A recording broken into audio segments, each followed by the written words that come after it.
ঐতিহাসিক তাফসিরুল কোরআন ওয়াজ মাহফিলের 2 দিনব্যাপী মাহফিলের অধ্যকার আয়োজিত 2 দিনব্যাপী মাহফিলের শেষ রজনীর সম্মানিত শ্রদ্ধাভাজন সদর মজলিস, সম্মানিত সভাপতি, সম্মানিত সহ সভাপতি, উপস্থিত মুআজ্জাজ ও মুকাররম হযরত বুজুর্গ উলামায়ে কেরাম, মাহফিলের সম্মানিত প্রধান অতিথি, সম্মানিত বিশেষ অতিথিবৃন্দ, সামনে বসা সম্মানিত মুরব্বিনে আজম, যুবক বন্ধুরা, ছোট ছোট ছেলেরা, পর্দার আড়ালে পর্দানশীন, দোয়ারখনি অবলা সরলা পরহেজগার, আমার মা ও বোনেরা, আল্লাহ তাবারক ওয়া তাআলার দরবারে আলিশানে লাখো কোটি শুকরিয়া।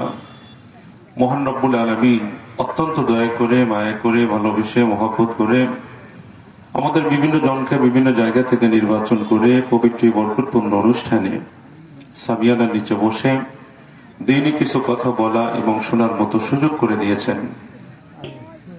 সেই মহান রবের দরবারে সবাই দিল থেকে এক মর্তবা শুকর গুজার হই, কালিমাতুশ শুকর আদায় করি, আলহামদুলিল্লাহ। নবীজির প্রতি আবার এক মর্তবা সবাই দিল থেকে ভক্তি ভরা দরুদ ও সালাম প্রেরণ করি, সাল্লাল্লাহু আলাইহি ওয়াসাল্লাম। সম্মানিত হাজিরিন, পবিত্র কালামুল্লাহ শরীফের সূরাতুল আনকাবুত হতে ছোট্ট একটা আয়াতে কারিমা, এক টুকরা আয়াতে কারিমা, আহাদিসে মুবারাকা হতে ছোট্ট একটা হাদিস পড়েছি। তেলাওয়াতকৃত আয়াত, পঠিত হাদিসকে সামনে নিয়েই মুখতাসার অল্প সময় কিছু আলোচনা করব। ওমা তাওফীকি ইল্লা বিল্লাহ, আলাইহি তাওয়াক্কালতু ওয়া ইলাইহি উনীব। আলোচনা শুরুতে দোয়া চাই, দিল থেকে দোয়া করবেন আল্লাহ যেন জবান থেকে ইখলাস মিশ্রিত জরুরি কিছু আমলের কথা বের করেন। যে কথাগুলি বলবো, বলনেওয়ালা শুননেওয়ালা সবাই মিলেমিশে যেন কথাগুলির উপর আমল করতে পারি। আল্লাহ আমাদের সবাইকে তৌফিক দান করেন, আমিন, আল্লাহুম্মা আমিন। সম্মানিত হাজিরিন, আমি একটু আলোচনার শুরুতে আপনাদেরকে কষ্ট দেব। যত সুন্দর প্যান্ডেল, চতুর্দিকে কাপড় দিয়ে বেড়া দেয়া আছে, বাইরে কোনো বাতাস ভিতরে ঢুকতেছে না, শীত নাই, মনোরম পরিবেশে খড় বিছানো আছে, এর উপরে আপনারা বসেছেন। পিছনে যারা এলোমেলো হয়ে বসে আছেন, যাদের সামনে জায়গা ফাঁকা আছে, অল্প সময় মাহফিল চলবে, খুব বেশি সময় না, একটু আমানতদারির সাথে যাদের সামনে জায়গা ফাঁকা আছে নিজ নিজ জিম্মাদারিতে একটু মেহেরবানি করে বরাত করবেন। বিশেষ করে পেছনের ভাইরা যারা আছেন, মুরব্বীরা, যদি মুরব্বীদের কষ্ট হয় যুবক ভাইদের কষ্ট হবে না। দেখছেন মুরব্বীরাই উঠছে, যুবকরা বসে আছে, মানে যুবকদের মুরব্বীরাই নড়াচড়া করতেছে বেশি, এলাকার যুবকরা মানে মুরব্বীদের চাইতে বুড়ো হয়ে গেছে। আসেন আসেন, মেহরবানি করে সামনে জমে বসেন। এই জায়গাটা পূরণ করেন। এই ভাই আসেন না কেন, আসেন। হ্যাঁ, একটু জমে বসেন। এত বেশি মানুষ দেখানোর দরকারটা কি? শয়তান তো সুযোগ নেওয়ার চেষ্টা করে, শয়তান সুযোগ নেবে। ফাঁকা জায়গা থাকলে শয়তান ওয়াসওয়াসা দেবে। ও যে পিছনের ভাইয়েরা, মুরব্বীরা বসছেন, একটু যুবক যারা আছেন একটু নড়েন না কেন ভাই? এই হালকা কথাটাই যদি মানতে না পারেন তো সামনে যে ওয়াজ হইব, বয়ান, সেগুলো যে কি পরিমাণ মানবেন এটা তো বুঝেই যায়। কথা বুঝেন নাই?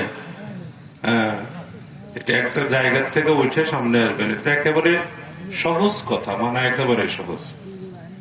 মাশাআল্লাহ, এখন তো অনেক সুন্দর দেখা যাইতেছে মজলিসটা, আলহামদুলিল্লাহ। ভাই, মনে ভালো না লাগলে উঠে যায়, আর ভালো না লাগা না লাগে এটা বিষয় না, এটা কোরআন হাদিসের কথা।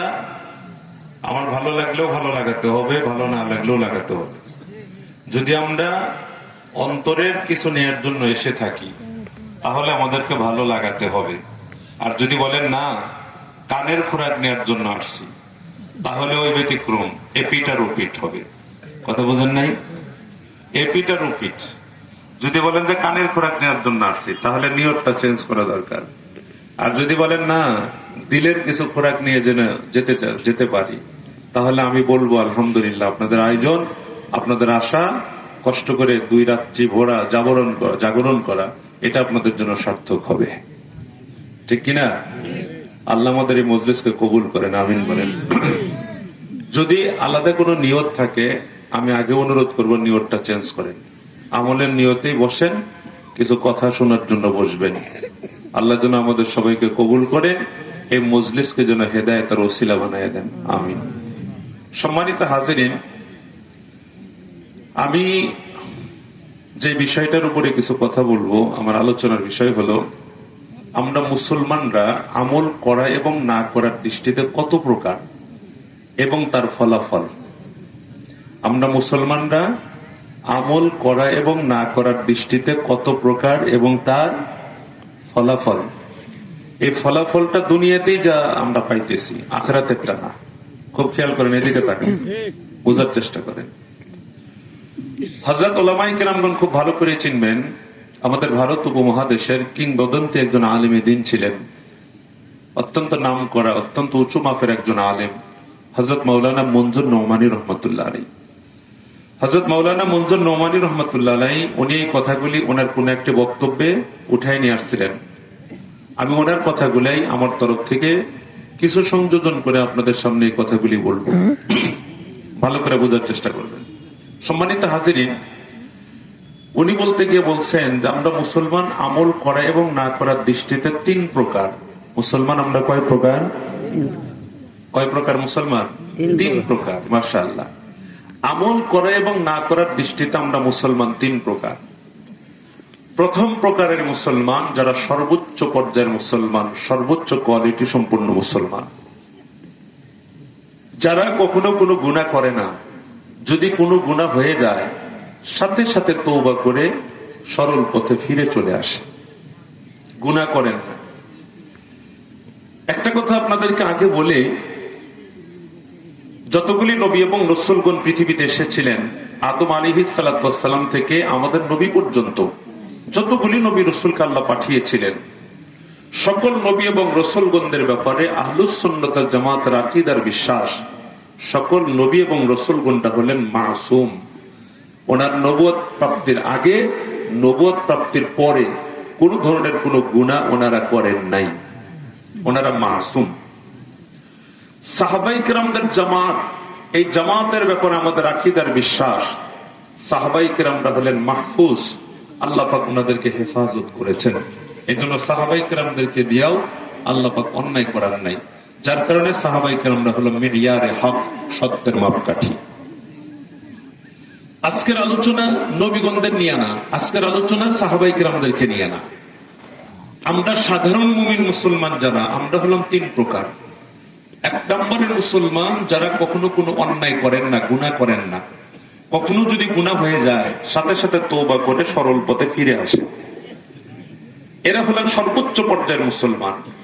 আচ্ছা, এই জাতীয় মুসলমান পৃথিবীতে শতকরা কত পার্সেন্ট হবে? হযরত মাওলানা বলতেছেন সর্বোচ্চ 1 থেকে 2%, সর্বোচ্চ 1 থেকে 2%। তাহলে শতকরা সর্বোচ্চ 2 জন মানুষ হবে এই জাতীয় মুসলমান। এখনো কি পরিমাণ রয়ে গেল? শতকরা 98 জন, তাই না? শতকরা কতজন? 98 জন। দ্বিতীয় প্রকারের মুসলমান এরা কারা? এরা শুধুমাত্র জন্মে সূত্রে মুসলমান, কর্মগত মুসলিমও এরা না, জ্ঞানগত মুসলিমও এরা না। এরা কপাল ভালো মুসলিম ফ্যামিলিতে জন্ম নিয়েছিলেন, সেই সুবাদেই শুধু মুসলমান। ইসলামের কোনো জ্ঞানও তারা রাখে না, ইসলামের ধর্মকর্মের কোন ধর্মের যে কিছু কর্ম আছে এই কর্মের সাথে তাদের কোনো সম্পর্ক নাই। এক কথায় জন্মে সূত্রে শুধু মুসলমানেরা। এখন আপনি বলতে পারেন যে হুজুর কি বলেন, এইরকম মুসলমানও কি দুনিয়াতে আছে যারা শুধু জন্মে সূত্রে মুসলমান, কাজের সাথে, কর্মের সাথে, জ্ঞানের সাথে তাদের কোনো সম্পর্ক নাই? এরকম মুসলমানও কি দুনিয়াতে আছে? কি বলেন ভাই? এখন তো এইরকম মুসলমান দিন বদিন শুধুমাত্র বাড়ছে বাড়ছে বাড়তেই আছে। কথা বুঝতেছেন? ভালো করে বোঝার চেষ্টা করেন, সুর দেব না তা না, আগে আমার কথা বুঝেন। সম্মানিত হাজিরিন, বড় দুঃখের সাথে বলতে হয় আমাদের বাংলাদেশে উচ্চ শিক্ষিত ভাই বন্ধুরা যারা আছেন এবং অর্থের প্রাচুর্যতা যাদেরকে আল্লাহ মালিক বানিয়েছেন এবং উন্নত সমাজ ব্যবস্থায় যারা জীবনযাপন করেন, এই সমস্ত ব্যক্তিদের মধ্যেই এই দ্বিতীয় প্রকারের মুসলমানদের সংখ্যা বেশি পাওয়া যায়। বুঝেন না? বুঝেন না? হ্যাঁ, দিনে দিনে কিন্তু এদের ভিতরেই এই জাতীয় মুসলমানদের সংখ্যা ক্রমবর্ধমান পাচ্ছে। শুধু জন্মে সূত্রে মুসলমান, এরা ধর্মের অনেকে ধার ধারে না। এরা ধর্মের জ্ঞান নিজে অর্জন করতে হবে, সন্তানদেরকে ধর্মের জ্ঞানী জ্ঞানী বানাতে হবে, এগুলার পরোয়াও তারা করে না। কথা বুঝাতে পারলাম কিনা? এই জন্য অনেক উচ্চ শিক্ষিত, নো মাইন্ড করবেন না ভাই, এখানে যারা আছেন অনেক উচ্চ শিক্ষিত ভাইয়েরা আছেন যারা ধর্মের ব্যাপারে সম্পূর্ণ বকলম। কথা বল না কেন? কিচ্ছু জানে না, কিছুই জানে না। আরে কোন সমস্যা হলে আমাদের সহু সেজদা করা লাগে সেটাও জানে না। কথা বুঝেন নাই? কথা বুঝেন নাই?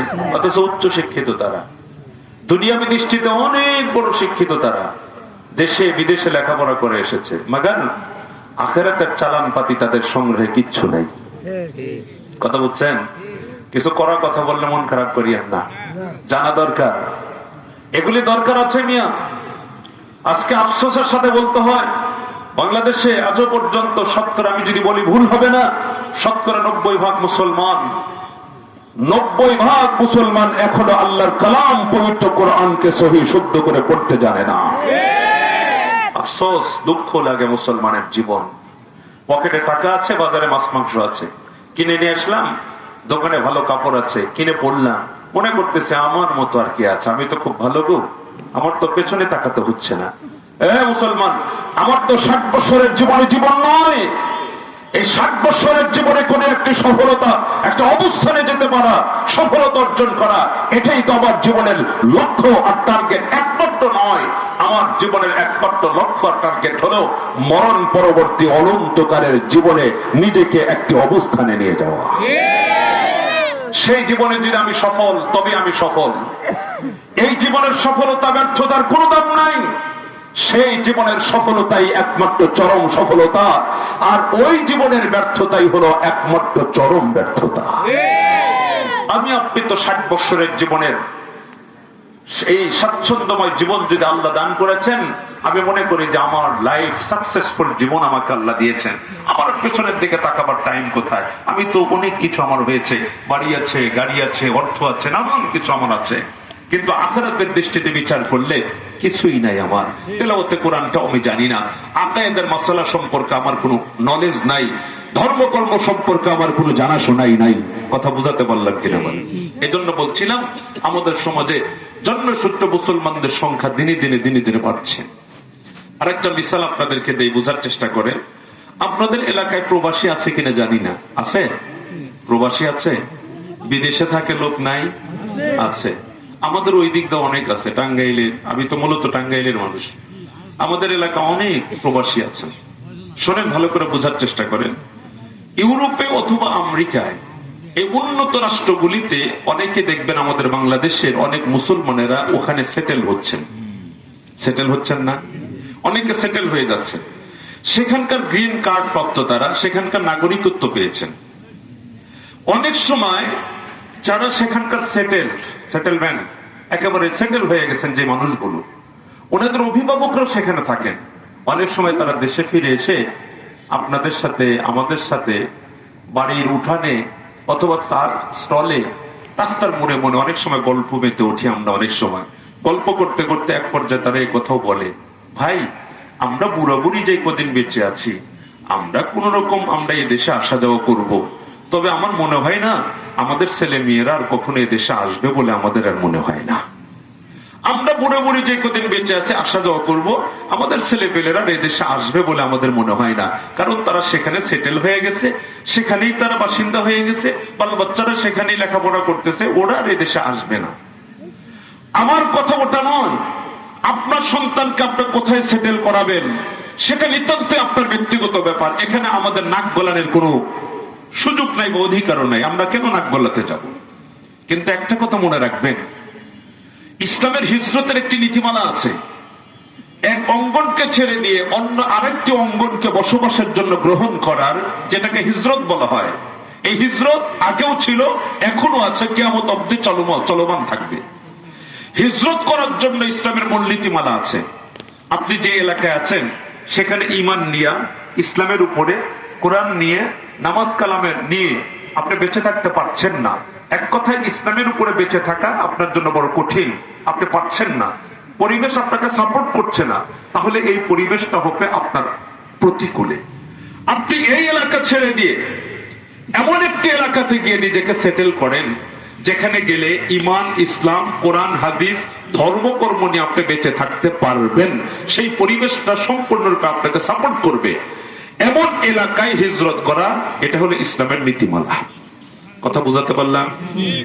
এখন আপনার সন্তানদেরকে এমন একটি দেশ থেকে এমন একটি জায়গায় তাদেরকে প্রতিষ্ঠিত করলেন। বাংলাদেশ, ভালো করে বুঝেন, বাংলাদেশ এমন একটি দেশ যে দেশে 90% নাগরিক হলাম আমরা মুসলমান, আলহামদুলিল্লাহ। এদেশে 2 কিলোমিটারের ব্যবধানে ফজরের আজান যখন হয় পুরাটা পৃথিবী স্তব্ধ থাকে।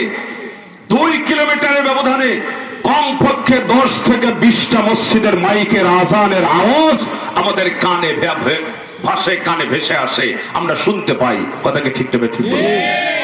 10 থেকে 20টা মসজিদের মাইকের আওয়াজ, আজানের আওয়াজ আমাদের কানে ভেসে আসে।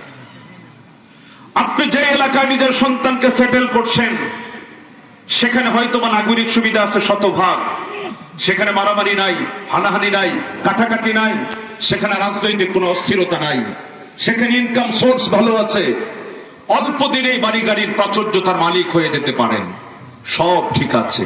আমি আরো একটু আগে বাড়ায় বললাম, না হয় ধরুন ওই এলাকাটা ছোটখাটো একটা জান্নাত, আপনি ছোটখাটো দুনিয়ার একটি জান্নাত আপনার সন্তানকে সেখানে প্রতিষ্ঠিত করলেন।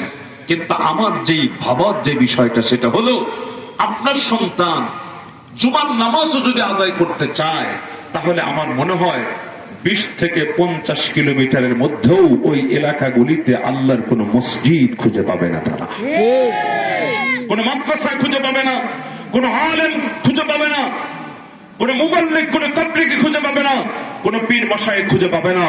বাংলাদেশ মসজিদের দেশ, এদেশ মাদ্রাসার দেশ, এদেশে প্রচুর পরিমাণ হাক্কানি উলামায়ে কেরাম আছেন, পীর মাশায়েখ আছেন, দাওয়াত ও তাবলীগের কাজ চলে। ঘর থেকে বের হলেই যার সাথে সাক্ষাৎ হয় সে কোনো না কোনো একজন আমার ভাই মুসলমান। ঠিক তবে ঠিক বললাম? আর এমন একটি জায়গা আপনার সন্তানকে সেটেল করাচ্ছেন যেখানে কোনো মসজিদ নয়, যেখানে কোনো মাদ্রাসা নাই, যেখানে কোনো আলিম ওলামা নাই, যেখানে কোনো দিনদার মানুষ নাই। আপনি ঘর থেকে বের হওয়ার পরে যার সাথে আপনার দেখা সেই হয়তোবা পাক্কা কোনো নাস্তিক, মুরতাদ, খোদাদ্রোহী, হয়তোবা কোনো ইহুদি আর খ্রিস্টান, অথবা কোনো পত্তলিক। ঠিক তবে ঠিক বললাম?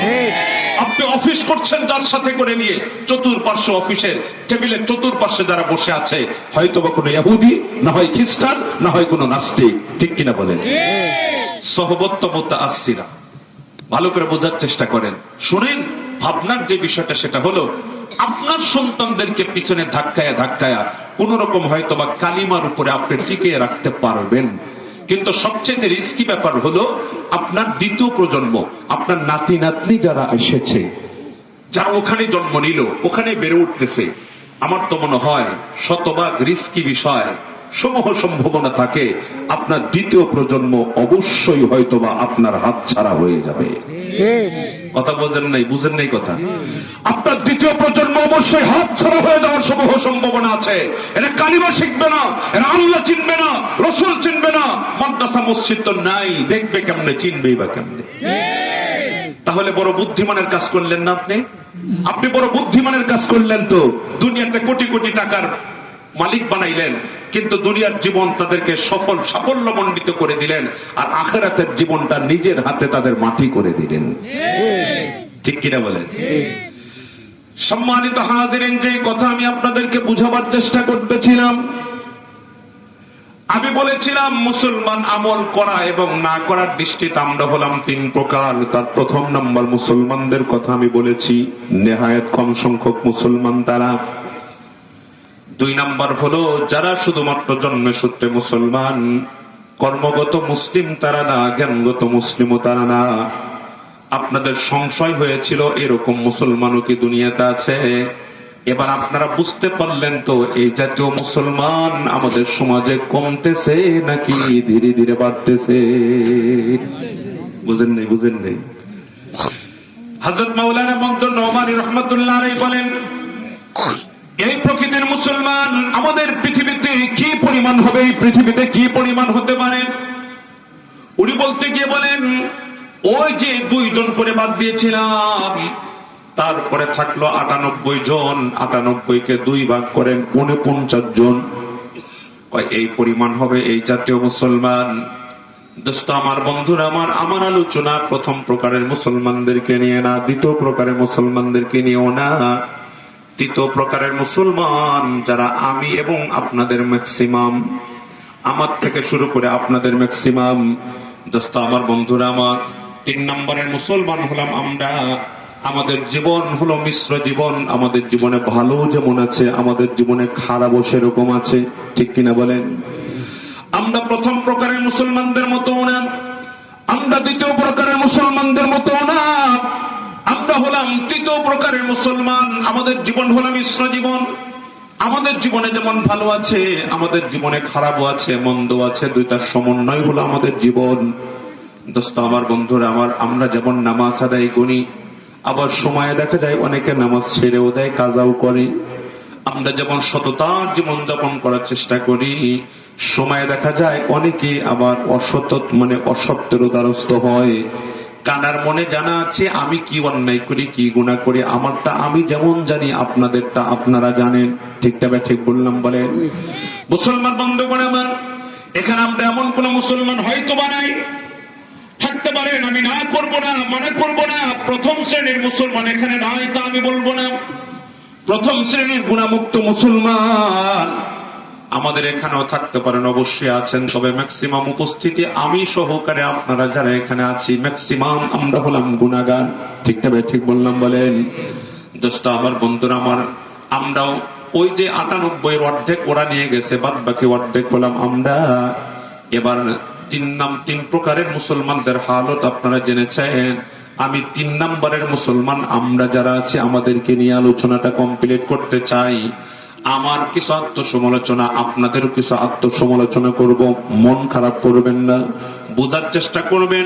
যদি কোনো সমস্যা থাকে আমার আপনার ভেতরে, সেগুলোর থেকে আমরা নিজেদেরকে বের করার চেষ্টা করব। আল্লাহ যেন আমাদের সবাইকে কবুল করেন, তৌফিক দান করেন, আমিন। তৃতীয় প্রকারের মুসলমানদেরকে নিয়ে কিছু কথা বলি, আত্মসমালোচনা বলুক, অন্য কারো সমালোচনা করে লাভ কি? আমাদের ভিতরে যতগুলো দোষ আছে, এই দোষই তো বর্ণনা করে শেষ করা যাবে না। কথা বুঝেন নাই? ভালো করে বোঝার চেষ্টা করেন। সম্মানিত হাজিরিন, আপনারা বলুন তো দেখি, কোন জাতির উপরে যখন গুনাহাতের কারণে আল্লাহ পাক রব্বুল আলামিন অসন্তুষ্ট হয়, ভালো করে বুঝেন। আমরা যখন গুনাহ করতেছি, এবার আপনারা বলুন তো দেখি, আমরা গুনাহগারদের উপরে মহান আল্লাহ পাক রব্বুল আলামিন কি সন্তুষ্ট? কথা বলেন, সন্তুষ্ট? আমরা গুনাহ করতেছি, এই গুনাহতার জীবনের উপর আল্লাহ সন্তুষ্ট কেমনে হন? আমাদের এই জীবনের উপরে আল্লাহ সন্তুষ্ট নন, আল্লাহ নারাজ, আল্লাহ অসন্তুষ্ট। মনে রাখবেন, আল্লাহ যখন কোন জাতির উপরে তাদের গুনাহতের কারণে অসন্তুষ্ট হয়, তার রেজাল্ট কি দাঁড়ায় জানেন? তার ফলাফল কি দাঁড়ায়? এই বান্দাদের উপরে বিরাজমান আল্লাহর বিশেষ এক ধরনের রহমত থাকে। সেই রহমতকে আল্লাহর বান্দাদের উপর থেকে আল্লাহ টান দিয়ে উঠায় নিয়ে চলে যায়। এবার বুঝেন, রহমত যখন উঠে চলে যায়, অটোমেটিকলি তখন এই শূন্য স্থান ভরাট করে ভরপুর হয় আল্লাহর আযাব এবং গজব দিয়া। আল্লাহর রহমত যখন উঠে চলে যায়, তখন বান্দাদের উপরে আল্লাহর আযাব আর গজব নাজিল হয়, নেমে আসে। এখন আমরা যেহেতু গুনাহগার, আমাদের উপরে কিভাবে মুসিবত নাজিল হচ্ছে, দুই একটা মিসাল আমি আপনাদেরকে বুঝাই, বুঝার চেষ্টা করেন। আমি মরণের পরে জীবনটা রাখেন, এই জীবনটা আলোচনা পরেই করেন। এই নগদে দুনিয়ার জীবনের কি সমস্যার সম্মুখীন হচ্ছে আমরা, সেগুলোই বুঝার চেষ্টা করেন। আমাদের সমাজে অনেক ভাইয়েরা আছে, ওনারা তো এই কথাও বলেন, হুজুর রাখেন তো, মরণ পরের জীবন এটা তো বাকি, বাকি তো ফাঁকি। অনেকে কথা বলে না, নগদে কি আছে সেটা কর। মনে রাখবেন, আমাদের জীবন যেমন চিরসত্য, আমাদের হায়াত যেমন সত্য, এর চাইতেও যদি অতি কোন সত্য জিনিস থাকে, এর চাইতো 1000 গুণে বেশি বাস্তব এবং সত্য হলো মরণের পর যে জীবন আছে সেই জীবন। ওই জীবনকে কোন ব্যক্তি যদি অস্বীকার করে, তাহলে তার ঈমান থাকবে না, ঈমান থাকবে না। তাহলে মরণের পরবর্তী জীবন সম্পর্কে আমাদের বিশ্বাস রাখতে হবে কিনা বলেন? তাছাড়া ঈমানদার থাকা যাবে না। মুসলমান বন্ধুগণ, আমার কথাগুলি ভালো করে মাথায় নেন। আল্লাহর বান্দারা কোন জাতি বা কোন গোষ্ঠী যখন সামগ্রিকভাবে গুনাহ আর অপরাধ করা শুরু করে দেন, আল্লাহ পাক রব্বুল আলামিন তাদের উপর থেকে আল্লাহর বিশেষ রহমতকে আল্লাহ উঠায় নিয়ে নেন। তখন শূন্যস্থান পূরণ হয় আল্লাহর আযাব আর গজব দিয়া। দুনিয়াতে আল্লাহর আযাব আর গজব চলে আসে। ব্যক্তি জীবন, পারিবারিক জীবন, সামাজিক জীবন, জাতীয় জীবন, আন্তর্জাতিক জীবন, কোন জীবনে তখন আর মানুষেরা ভালো থাকতে পারে না। দোস্ত আমার, বন্ধুরা আমার, একটা মিসাল আপনাদেরকে দেই, আপনারা সুমুজদার। আমার জানা নাই অতীতে 10 থেকে 20 বছরের মধ্যে আমরা দেখি না, আমরা জানিও না, আপনারা হয়তো জানেন কিনা জানি না, এই বছর বাংলাদেশে অনাবৃষ্টির কারণে যে খরাটা দেখা দিয়েছিল, যেই বৃষ্টির জন্য আমরা হাহাকার করতেছিলাম, সালাতে ইস্তেসকা, বৃষ্টির নামাজ বাংলাদেশে এবছর যে পরিমাণ আদায় হয়েছে, আমার জানা নাই নিকট অতীত আর দূর অতীতে 10-20 বছরের মধ্যে এত বেশি ইস্তেসকার নামাজ আদায় হয়েছে বলে আমার জানা নাই। কথা বুঝাতে পারলাম কিনা? আমি আমার জীবনে কখনো পড়ছি কিনা আমার মনে নাই, তবে এই বছর আমি 1 সপ্তাহের ব্যবধানে 3 জায়গার নিজে ইমামতি করেছি। অনাবৃষ্টির কারণে আল্লাহ পাক রব্বুল আলামিনের বান্দারা, আল্লাহর সৃষ্টি যে মুসিবতের মধ্যে গ্রেফতার হয়েছিল, আপনারা বলুন তো দেখি, বৃষ্টির যখন দরকার তখন বৃষ্টি না হওয়া, এটাকে আল্লাহর রহমত নাকি আল্লাহর আযাব? আযাব না? আযাব। এরপরে এই বছরের শেষ মৌসুমে দেখলাম কি, যখন বৃষ্টির দরকার না তখন এত বেশি বৃষ্টি হলো, বৃষ্টিতে রাস্তাঘাট পর্যন্ত তলিয়ে গেল। যখন দরকার তখন বৃষ্টি নাই, আযাব। যখন দরকার না তখন মুষলধারে বৃষ্টি হওয়া, এটাও আযাব। দুনিয়াতে গুনাহের কারণে যখন আযাব নাজিল হয়, শুধু গুনাহগাররাই এই আযাবে ফেসে যায় এমনটা নয়।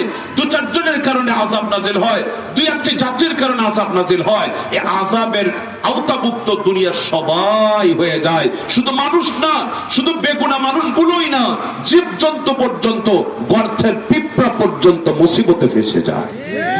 ঠিক কিনা বলেন? এ হলো দুনিয়ার আযাব। আর আখিরাতের শাস্তি কেমন? আমি গুনাহ করেছি, শাস্তি আমি ভোগ করব, আমারটা আপনি নন। আমি ভালো কাজ করেছি, যাজা আমি ভোগ করব, আপনি নয়। আপনি গুনাহ করেছেন, আপনারটা আপনি ভোগ করবেন, আমি নয়। আপনি ভালো কাজ করেছেন, আপনারটা আপনি ভোগ করবেন, আমি নয়। লা তাজিরু ওয়াজিরাতুন বিজরা উখরা, কেউ কারোটা বহন করবে না, প্রত্যেকেরটাই বহন করবে। এটা হলো আখিরাতের মাসালা। আর দুনিয়ায় অপরাধ করবে একটি জাতি, ফলশ্রুতিতে আযাব যদি নাযিল হয়, পুরা এলাকার, পুরা দেশ, পুরা কওমার মিল্লতের সবাই সে মুসিবতের মধ্যে ফেসে যায়। এর মধ্যে বেগুনা মাসুম বাচ্চারাও ফেসে যায়, বৃদ্ধরাও ফেসে যায়, আল্লাহওয়ালাও ফেসে যায়, তাহাজ্জুদ গুজারও ফেসে যায়, গর্তের পিপিলিকা পর্যন্ত মুসিবতে ফেসে যায়। কথা বুঝাতে পারলাম কিনা? আর একটা কথা মনে রাখবেন, আল্লাহর বান্দারা যখন সঠিক পথে থাকে, বৈরী পরিবেশটাকেও আল্লাহর বান্দাদের জন্য আল্লাহ মুয়াফিক করে দেয়। আর আল্লাহর বান্দারাই যদি উল্টা পথে চলে, তাদের পরিবেশটা তাদের মুয়াফিক হলেও উল্টা পথে চলার কারণে পরিবেশটাকেও আল্লাহ বৈরী আর উল্টা বানিয়ে দেয়। যেমন একটা মিসাল আপনাদেরকে দেই, বোঝার চেষ্টা করেন। কোন একটা যুদ্ধে কাফেররা আগে জায়গা নিয়েছে, তাদের পান নিচে হলো শক্ত মাটি। ছাত্র ভাইয়েরাও ইতিহাসটা জানো। মুসলমানরা পড়ে গেছেন, মুসলমানদের পান নিচে হলো বালি আর বালি, বালি আর বালি। তাহলে কি হইল? মুসলমানরা সঠিক পথে, মাগার মুসলমানদের জায়গা হলো বালি, বালির উপরে পা ধরে রাখা যায় না, যুদ্ধ কেমনে করবে? আর কাফেররা আছে বেলাইনে, তারা যে জায়গা দখল করছে সেই জায়গাটা হলো শক্ত জায়গা, এদের জায়গাটা হলো তাদের অনুকূলে। আল্লাহ কেন এটা হইব না, এটা হবে না। সাথে সাথে বৃষ্টি নাজিল হলো, প্রচুর পরিমাণ বৃষ্টি। বালির উপরে বৃষ্টি নাজিল হলে বালি পানি চুষে নেওয়ার পর বালি থাকে না, শক্ত হয়ে যায়, শক্ত হয়ে যায়। এবার বলুন তো দেখি, মুসলমানদের যে জায়গাটা ছিল তাদের প্রতিকূলে, বৃষ্টি নাজিল হওয়ার কারণে জায়গাটা আল্লাহ পাক মুসলমানদের অনুকূলে করে দিলেন। কথা বুঝেন নাই? আর যে জায়গাটা কাফেরদের ছিল অনুকূলে, বৃষ্টি পানি যখন শক্ত মাটির উপরে পড়ে, বলুন তো দেখি, মাটি কি মাটি থাকে নাকি কাদা হয়ে যায়? তাহলে কাদা মাটির উপরে কি যুদ্ধ করা সহজ না কঠিন? আল্লাহ কয়, তোমরা বে লাইনে আছো, জায়গা লাইনে থাকবে এমন না, জায়গাও বে লাইনে চলে যাবে। আর এরা লাইনে আছে, এদের জায়গা ছিল বে লাইনে, আমি তাদেরকে লাইনে এনে দেবো। আজও যদি কোন মুসলমানেরা, আজও যদি আমরা মুসলমানেরা সঠিক পথে চলতে পারি, পুরা বৈরী পরিবেশকে আল্লাহ আমাদের অনুকূলে করে দেবেন ইনশাআল্লাহ।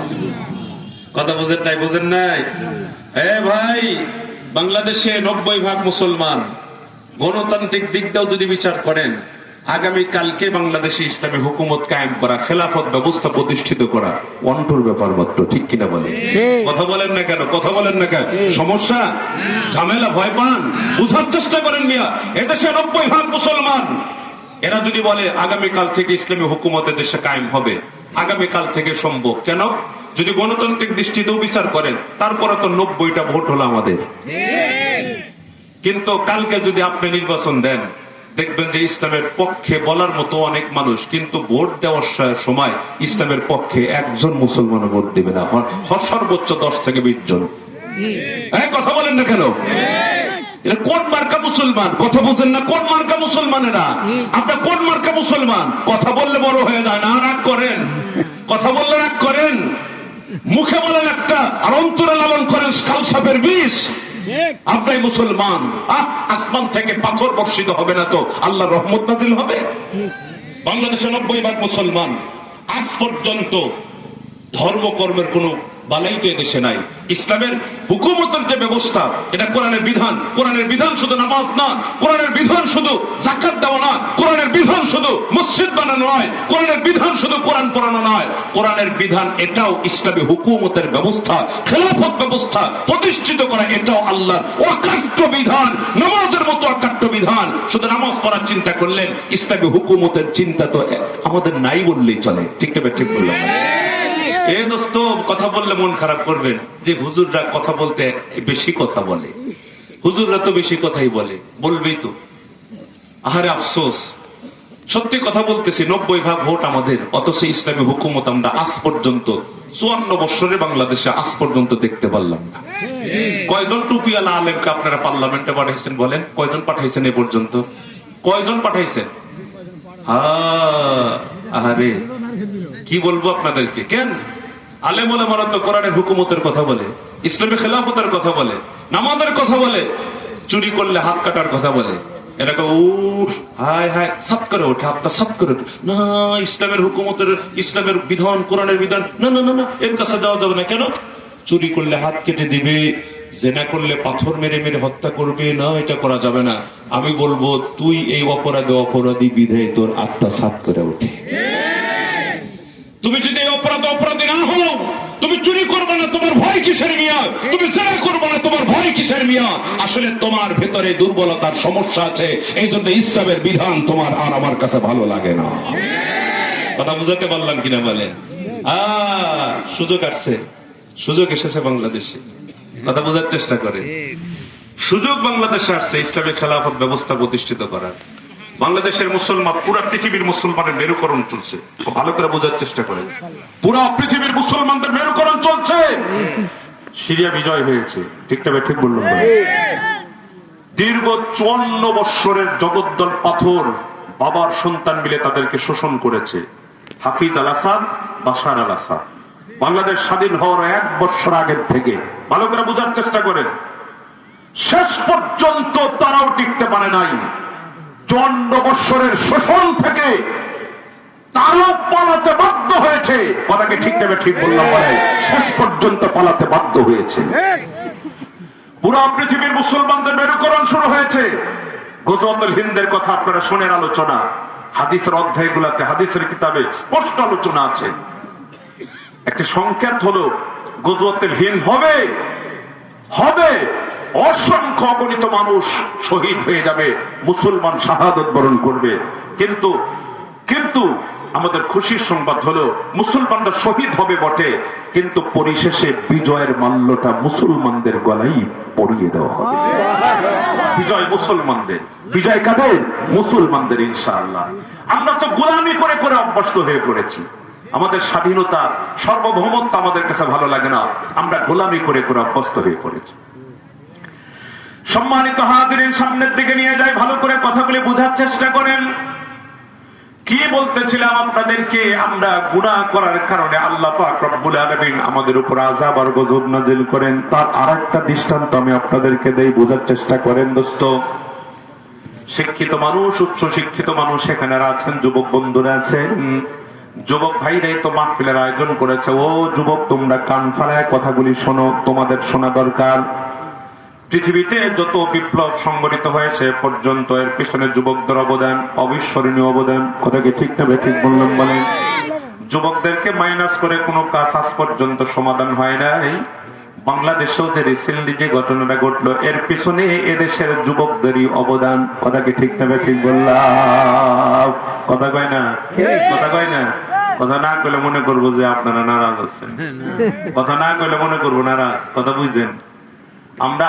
আমি আসতে গাড়িতে আলোচনা করতে করতে আসতেছিলাম, আমার সফর সঙ্গে আমার চাচা শ্বশুর আছেন, ড্রাইভার আছেন, তো বলতেছিলাম যে দেখেন আমাদের এলাকাতেই দেখলাম ওই বিগত 5ই আগস্টের আগেও দেখছি মিছিল যখন বের হয়েছে দেখছি যে রাস্তায় মানুষের অভাব নাই, আবার এখন দেখতেছি আর এক মিছিল শুরু হয়েছে, এইখানেও মানুষের অভাব নাই।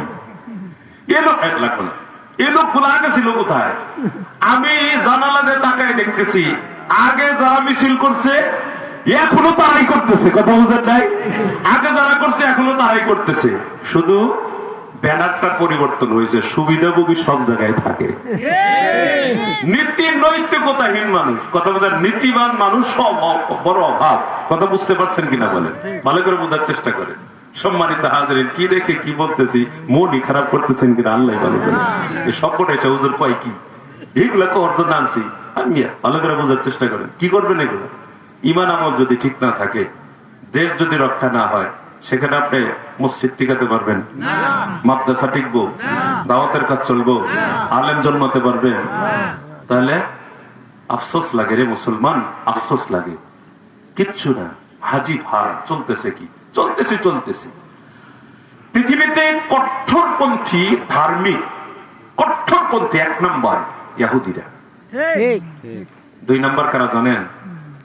বলবো? 2 নম্বর হলো হিন্দুদের ইসকন সদস্য যারা, তারা। কথা কয় না? কথা কয় না কেন? কথা বলেন না কেন? কথা বলেন না কেন? ভালো করে বোঝার চেষ্টা করেন। এরা মারাত্মক ধর্মীয় উগ্রবাদী, তারা মারাত্মক সন্ত্রাস, তারা। ভালো করে বোঝার চেষ্টা করেন। আমি কিছু কথা বলবো আপনাদেরকে, বোঝার চেষ্টা করেন। যুবকদেরকে বলছি, আপনারা কান খুলে কথাগুলি শোনেন। সমাজ পরিবর্তন আপনাদের মাধ্যমে হবে, আপনাদেরকে করতে হবে। হযরত হাসান এবং হুসাইনের উত্তরসূরি আপনারা, আপনাদের রক্তকে ক্লিন রাখতে হবে। এই রক্তের ভেতরে যেন কোনো ভেজাল না ঢুকে যায়। রক্তের ভেতরে যদি ভেজাল ঢুকে যায় তাহলে দুনিয়াও রক্ষা হবে না, আখিরাত তো মাটি হয়ে যাবে। সম্মানিত হাজিরিন, কি বলতেছিলাম? এই বিশ্ব মানচিত্রের হৃৎপিণ্ড বলে তাকে আমরা চিনি ফিলিস্তিন, আরব জাহান গুলাম। আরব দেশ হলো বিশ্ব মানচিত্রের হৃৎপিণ্ড। আরব দেশগুলির মধ্যে হতে অন্যতম একটি দেশ, অত্যন্ত মজলুম দেশ। দীর্ঘ প্রায় 1 শতাব্দীর সময়েরও বেশি সময় ধরে তারা অস্তিত্বের লড়াই করে যাচ্ছে। দেশের নাম হলো ফিলিস্তিন। চেনেন তো আপনারা? ফিলিস্তিনকে তো চেনেন। দোস্ত আমার, বন্ধুরা আমার, এই তো সিরিয়া বিজয় হলো। সশস্ত্র বিদ্রোহীদের হাতে সিরিয়া বিজয় হয়েছে। অখণ্ড সিরিয়া এখন তো টুকরা টুকরো হওয়ার পরও সিরিয়ার আয়তন বর্তমানে প্রায় 2 লক্ষ বর্গ মাইলের মতো, কিছু কম আছে। এখনো বিশাল বড় দেশ। কথা বোঝার চেষ্টা করেন। অখণ্ড সিরিয়া, প্রাচীন নাম হলো শাম। হাদিসের ভেতরে সিরিয়ার কথা যে কত এসেছে হিসাব ছাড়া। আল্লাহুম্মা বারিক লানা ফি মদিনাতিনা ওয়া ফি সাইনা ওয়া ফি মুদ্দিনা। যেমন মদিনাকে নিয়ে অগণিত হাদিস আল্লাহর নবীর আছে, সিরিয়াকে নিয়ে, শামকে নিয়েও সেরকম অগণিত হাদিস আছে। আল্লাহুম্মা বারিক লানা ফি শামিনা, আল্লাহুম্মা বারিক লানা ফি শামিনা। আল্লাহ আমাদের শামে আপনি বরকত দান করেন। ওয়া ফি নাজদিনা, নজদের ভিতরে আল্লাহ আপনি বরকত দান করেন। দোস্ত, অখণ্ড সিরিয়া, তখন তার ভিতরে লেবানন ছিল, জর্ডান ছিল, পূর্ব ফিলিস্তিনের ভেতরেই ছিল। এ দোস্ত, কি বলতেছিলাম আপনার আপনাদেরকে, এই যে ফিলিস্তিন হলো একটি মজলুম দেশ, মজলুম রাষ্ট্র ফিলিস্তিন। দোস্ত আমার, বন্ধুরা আমার, বর্তমান পৃথিবীতে আমরা মুসলমানদের অভাব নাই। আমরা মুসলমানরা হলাম প্রায় 200 কোটির মতো মুসলমান। 57টি ইসলাম দেশ আমাদের আছে। ভালো করে কথা বোঝার চেষ্টা করেন। 57টি মুসলিম দেশ আমাদের আছে। 200 কোটি মুসলমান বর্তমান পৃথিবীতে আমাদের আছে। ভৌগোলিক সীমাও পর্যাপ্ত পরিমাণ আমাদের আছে। আকাশ সীমা আমাদের আছে, সমুদ্র সীমা আমাদের আছে। আধুনিক অস্ত্র থেকে শুরু করে যা যা দরকার আমরা মুসলমানদের সংগ্রহে আছে। আছে কিনা বলেন? খনিজ সম্পদ আমাদের আছে। তারপরে অ্যাটম বোম পর্যন্ত আমরা মুসলমানদের সংগ্রহে আছে। জ্ঞানী গুণী মহাজ্ঞানী পর্যন্ত, বিজ্ঞানী পর্যন্ত আমরা মুসলমানদের আছে। এরপরেও দেখুন তো, বলুন তো দেখি, বর্তমান পৃথিবীতে মুসলমান এত কিছুর মালিক হওয়ার পরও পৃথিবীর কোন জায়গায় মুসলমানরা সসম্মানে শক্ত পায়ে বুক টান টান করে মাথা শির উঁচু করে কোন জায়গায় কি সসম্মানে দাঁড়াতে পারছে নাকি? মুসলমানদের পান নিচে মাটি নাই। কোন অবস্থায় আছে মুসলমানরা? সংখ্যায় বাড়তে পারি আমরা মুসলমানদের দুরবস্থা, আমাদের অধঃপতন। আমরা মুসলমানদের পান নিচে মাটি নাই। দোস্ত আমার, বন্ধুরা আমার, 1917 সাল থেকে শুরু করেছে আমেরিকার, ব্রিটেন, সারা পৃথিবীর তারা চক্রান্ত করে সারা পৃথিবীতে ছড়িয়ে ছিটে থাকা এই বিক্ষিপ্ত ইহুদিদেরকে তারা এক জায়গায় করে পুনর্বাসন করেছেন। ইতিহাস আপনারা জানেন, ভালো করে কথা বোঝার চেষ্টা করেন। দোস্তরে, হারামাইন আর শরীফাইনের প্রতি তাদের দৃষ্টি নাই। হারাম শরীফে তারা ঢুকতে পারবে না। মদিনা যেটা হারাম সেখানেও তারা ঢুকতে পারবে না। আহলুল কিতাব হওয়ার কারণে এই নেম তাদের খুব ভালো করে আছে। ওরা জানেন আমরা বাইতুল্লাহ চত্বর পর্যন্ত যেতে পারবো না, মদিনার ভেতরে আমরা ঢুকতে পারবো না। এই দুই হারামাইন আর শরীফাইন হলো সংরক্ষিত এলাকা, প্রবেশাধিকার সংরক্ষিত। এখানে ইহুদিদের কোনো চান্স নাই। কিন্তু মুসলমানদের 3 নম্বর বৃহত্তম পবিত্রতম স্থান হলো বাইতুল মাকদাস এলাকা, ফিলিস্তিন নামক এলাকা। এরা এটাকে টার্গেট করে সেখানে পুনর্বাসনের জন্য তারা চিন্তা ভাবনা করে সেইটাকে দখল করেছে। কথা বুঝাতে পারলাম কিনা বলেন? হ্যাঁ মুসলমান, খুব ভালো করে কথাগুলি বোঝার চেষ্টা করবেন। রজব মাস চলমান, মেরাজের কাহিনী আপনারা ইমাম এবং খতিব সাহেবদের জবানে শুনবেন। মেরাজের আলোচনা করতে গিয়ে যে সূরার প্রথম আয়াতে কারিমা সকল খতিবরা তেলাওয়াত করে, এই আয়াতে কারিমার থেকে আমরা ফিলিস্তিনের অবস্থাটি সম্পর্কে জানতে পারি। সুবহানাল্লাযী আসরা বিআবদিহি লাইলাম মিনাল মাসজিদিল হারাম ইলাল মাসজিদিল আকসাল্লাযী বারাকনা হাওলাহু লিনুরিয়াহু মিন আয়াতিনা ইন্নাহু হুয়াস সামিউল বাসীর। আল্লাহু আকবার, জোরে জোরে বলেন আল্লাহু আকবার। এ মুসলমান দোস্ত, ভালো করে বোঝার চেষ্টা করেন। আল্লাহ মুহাম্মদুর রাসূলুল্লাহ সাল্লাল্লাহু আলাইহি ওয়াসাল্লামকে মেরাজ করিয়েছেন, বাইতুল্লাহ থেকে বাইতুল মাকদাস হয়ে আসমানে নিয়ে গেছেন। আল্লাহ চাইলে বাইতুল্লাহ থেকে ডাইরেক্টলি আসমানে নিয়ে যেতে পারতেন। বাইতুল মাকদাসে কেন নিয়ে গেলেন? এত হাজার হাজার কিলোমিটার পথ পাড়ি দিয়ে এত দূর পর্যন্ত মুহাম্মদুর রাসূলুল্লাহ সাল্লাল্লাহু আলাইহি ওয়াসাল্লামকে নিয়ে গেলেন, যে এর পিছনে কারণটা কি? কথা বুঝেন নাই কথা? এই কারণ আমি কোরআন থেকে যে আয়াত পাঠ করছি, সেই আয়াতটা আল্লাহ নিজেই বলেছে, আল্লাযী বারাকনা হাওলাহু। ওগো নবীজি, আমি আপনাকে বাইতুল্লাহ থেকে বাইতুল মাকদাস পর্যন্ত নিয়ে গেলাম, ডাইরেক্টলি বাইতুল্লাহ থেকে আসমান পর্যন্ত নিয়ে আসি নাই। বাইতুল মাকদাস হয়ে তারপরে আমি আসমানে নিয়ে আসলাম। এর পেছনে কারণ, 1 নম্বরের কারণ হলো আমি বাইতুল মাকদাস এবং ফিলিস্তিনের এলাকায় আপনাকে নিয়ে আসছি। 1 নম্বরের কারণ, আল্লাযী বারাকনা হাওলাহু, পাই আমি এই ফিলিস্তিনের চতুর্পার্শ্বে, বাইতুল মাকদাসের চতুর্পার্শ্বে আমি বরকত ছড়িয়ে রেখেছি। সুবহানাল্লাহ, জোরে বলেন বরকত। বারাকনা মানে বরকত ছড়িয়ে রাখছি। তাহলে বোঝা যায় আল্লাহ নিজে বাইতুল মাকদাসের চত্বরে ফিলিস্তিন নামক এলাকায় আল্লাহ বরকত ছড়িয়ে রাখছেন। এটা আল্লাহর কোরআন বলে। কথা বোঝাতে পারলাম কিনা বলেন? মুসলমান বন্ধুগণ আমার, আল্লাহ রাসূলকে ডাইরেক্টলি আসমানে না নিয়া বাইতুল মাকদাসে নিয়ে আসছেন। এই যে বরকত ছড়িয়ে রাখছেন আল্লাহ, সেই বরকতের ভাগী বা ভাগীদার বানাবার জন্য, এই বরকতের একটা অংশ যেন নবীজু পায়, এজন্য এখানে নিয়ে আসছেন। এ হলো নাম্বার 1 কারণ। 2 নম্বরের কারণ আল্লাহ নিজেই বলেন, লিনুরিয়াহু মিন আয়াতিনা, আমি আপনাকে দেখাবার জন্য নিয়ে আসছি। কি দেখাবো? মিন আয়াতিনা, আমার নিদর্শন সমূহকে দেখাবার জন্য আপনারে নিয়ে আসছি। আয়াতুন শব্দটা এক বচন না, বহু বচন। বহু বচনের সর্বনিম্ন সংখ্যা হলো 3, সর্বোচ্চ সংখ্যার কোনো লিমিট নাই। অসংখ্য অগণিত আয়াতার নিদর্শন আল্লাহ বাইতুল মাকদাস এবং তার আশপাশে রেখেছেন। আল্লাহ নবীকে ডাক দিয়ে বলেন, ওগো নবীজি, দোস্ত আমার, আমি আপনাকে এখানে আনছি, অসংখ্য অগণিত নিদর্শন আমার আছে, এই নিদর্শন গুলাকে দেখাবার জন্য। তাহলে বুঝতে পারছেন তো বাইতুল মাকদাস এলাকাটা কত দামি, ফিলিস্তিন এলাকাটা, এই মাটি ভূখণ্ড কত দামি, বরকত ছড়িয়ে রাখছে, আল্লাহর অসংখ্য নিদর্শন এখানে আছে। এমনি তো ইহুদিরা এই জায়গাকে টার্গেট করে নাই। বুঝেন নাই কথা? এমনি টার্গেট করে নাই। এবার আসেন, যেটা মূল আমি যেই কথাটা বুঝাবার চেষ্টা করছি, 1917 থেকে শুরু করেছে এই ব্রিটেন এবং আমেরিকা। 1947 গিয়া জাতিসংঘের সাধারণ অধিবেশনে ঘোষণা দিয়া বিশ্বের বিভিন্ন প্রান্তে ছড়িয়ে ছিটে থাকা ইহুদিদেরকে এক জায়গায় করে এই ফিলিস্তিনের ভূখণ্ডে তাদেরকে জবরদখল করে সেখানে তাদেরকে পুনর্বাসন করেছে। ভূখণ্ডকে 2 ভাগ করেছে, 55% বাই 45%।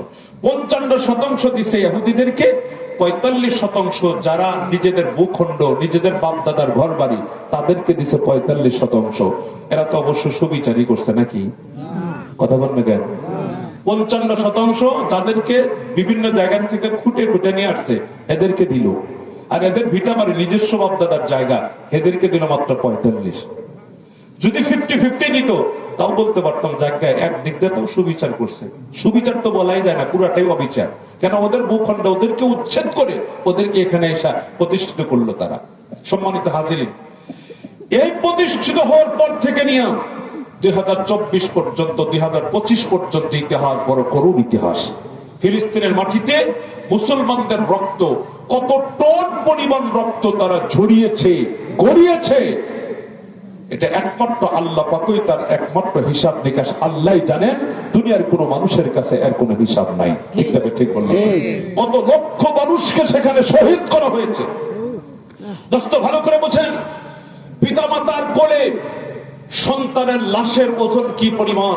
পৃথিবীতে এমন কোন যন্ত্র আবিষ্কার হয় নাই যে যন্ত্রের মাধ্যমে সন্তানের লাশের ওজন পরিমাপ করা যায়। আরো যদি বুলেটের আঘাতে নাবালেগ মাসুম ছেলে মেয়েদের ক্ষত বিক্ষত রক্তে মাখা লাশ যদি কোনো মা বা যদি কোনো বাবার কোলে থাকে, এই লাশের যে কি ওজন, 1000 উহুদ পর্বতের ওজন কি পরিমাণ, এর চাইতে কোটি গুণে বেশি ওজনই হবে এই মা বাবার কোলে তার নিজের সন্তানের লাশের ওজন। ঠিক বললাম? বলেন, পৃথিবীতে এমন কোন ওয়েট ধর্মের কোন মানে পরিমাপক বা কোন যন্ত্র আবিষ্কার হয় নাই যে যন্ত্রের মাধ্যমে এই লাশের ওজন পরিমাপ করে নির্ণয় করা যায় তার ওজন কি পরিমাণ। দোস্ত, এটা হয়তো আমরা বলতেছি বড় সহজে, বাস্তব অভিজ্ঞতা বড় জটিল, বড় কঠিন, যেটা ফিলিস্তিনের মানুষেরা দিবারাত্রি 24টা ঘন্টা এই অভিজ্ঞতার সাথেই তারা লড়ে যাচ্ছে।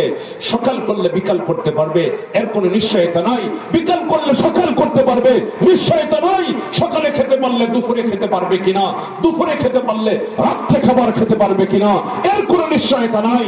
এমন একটি অবস্থার মধ্যে দিয়ে তারা যাচ্ছে। দোস্ত ভালো করে বোঝার চেষ্টা করেন, পৃথিবীতে 57টি মুসলিম দেশ, 200 কোটি মুসলমান, আমাদের কোনো কিছুর অভাব নাই। এরপরও আমাদের মুসলমানদের এই দন্য দশা, এর পেছনে মূল কারণটা কি? আমার কথা বুঝেননি আপনারা? কি কারণ? আপনারাও বলবেন, আপনারাও আমার কথার সাথে একমত হবেন। এর পেছনে 1 নম্বরের কারণ, মূল যে কারণ, সেই কারণটা হলো আমরা পৃথিবীর মুসলমানদের মাঝে একতা নাই। কথা কয় না? সবাই বলেন, আমরা মুসলমানদের মাঝে কি নাই? একতা নাই। আমরা মুসলমানদের মাঝে যে বিভেদ, এর কোন হিসাব নাই। আমরা মুসলমানদের মাঝে কোনো একতাবদ্ধতা, ইউনিটি নাই, আমরা এক ছাতার তলে আসতে পারছি না। ঠিক না ঠিক বললাম বলে? আজকে যদি মুসলমানরা এক ছাতার তলে আসতো, শোনেন, 200 কোটি মুসলমান, 57টি মুসলিম রাষ্ট্রের প্রধান, ধর্মীয় আধ্যাত্মিক গুরু নেতা যারা আছে, সব মিলে যদি এক কণ্ঠে কণ্ঠ মিলায়া একই আওয়াজ যদি আমাদের সকলের মুখ থেকে উচ্চারিত হতো, ঐক্যবদ্ধ হয়ে যদি আমরা সিদ্ধান্ত নিয়ে 24 ঘন্টার আলটিমেটাম দিতাম, খায়বার থেকে তোমাদের বাপদাদাদেরকে যেভাবে বিতাড়িত করা হয়েছিল, একই পথে তোমাদেরকে হাঁটতে হবে। সময় বেঁধে দিলাম 24 ঘন্টা।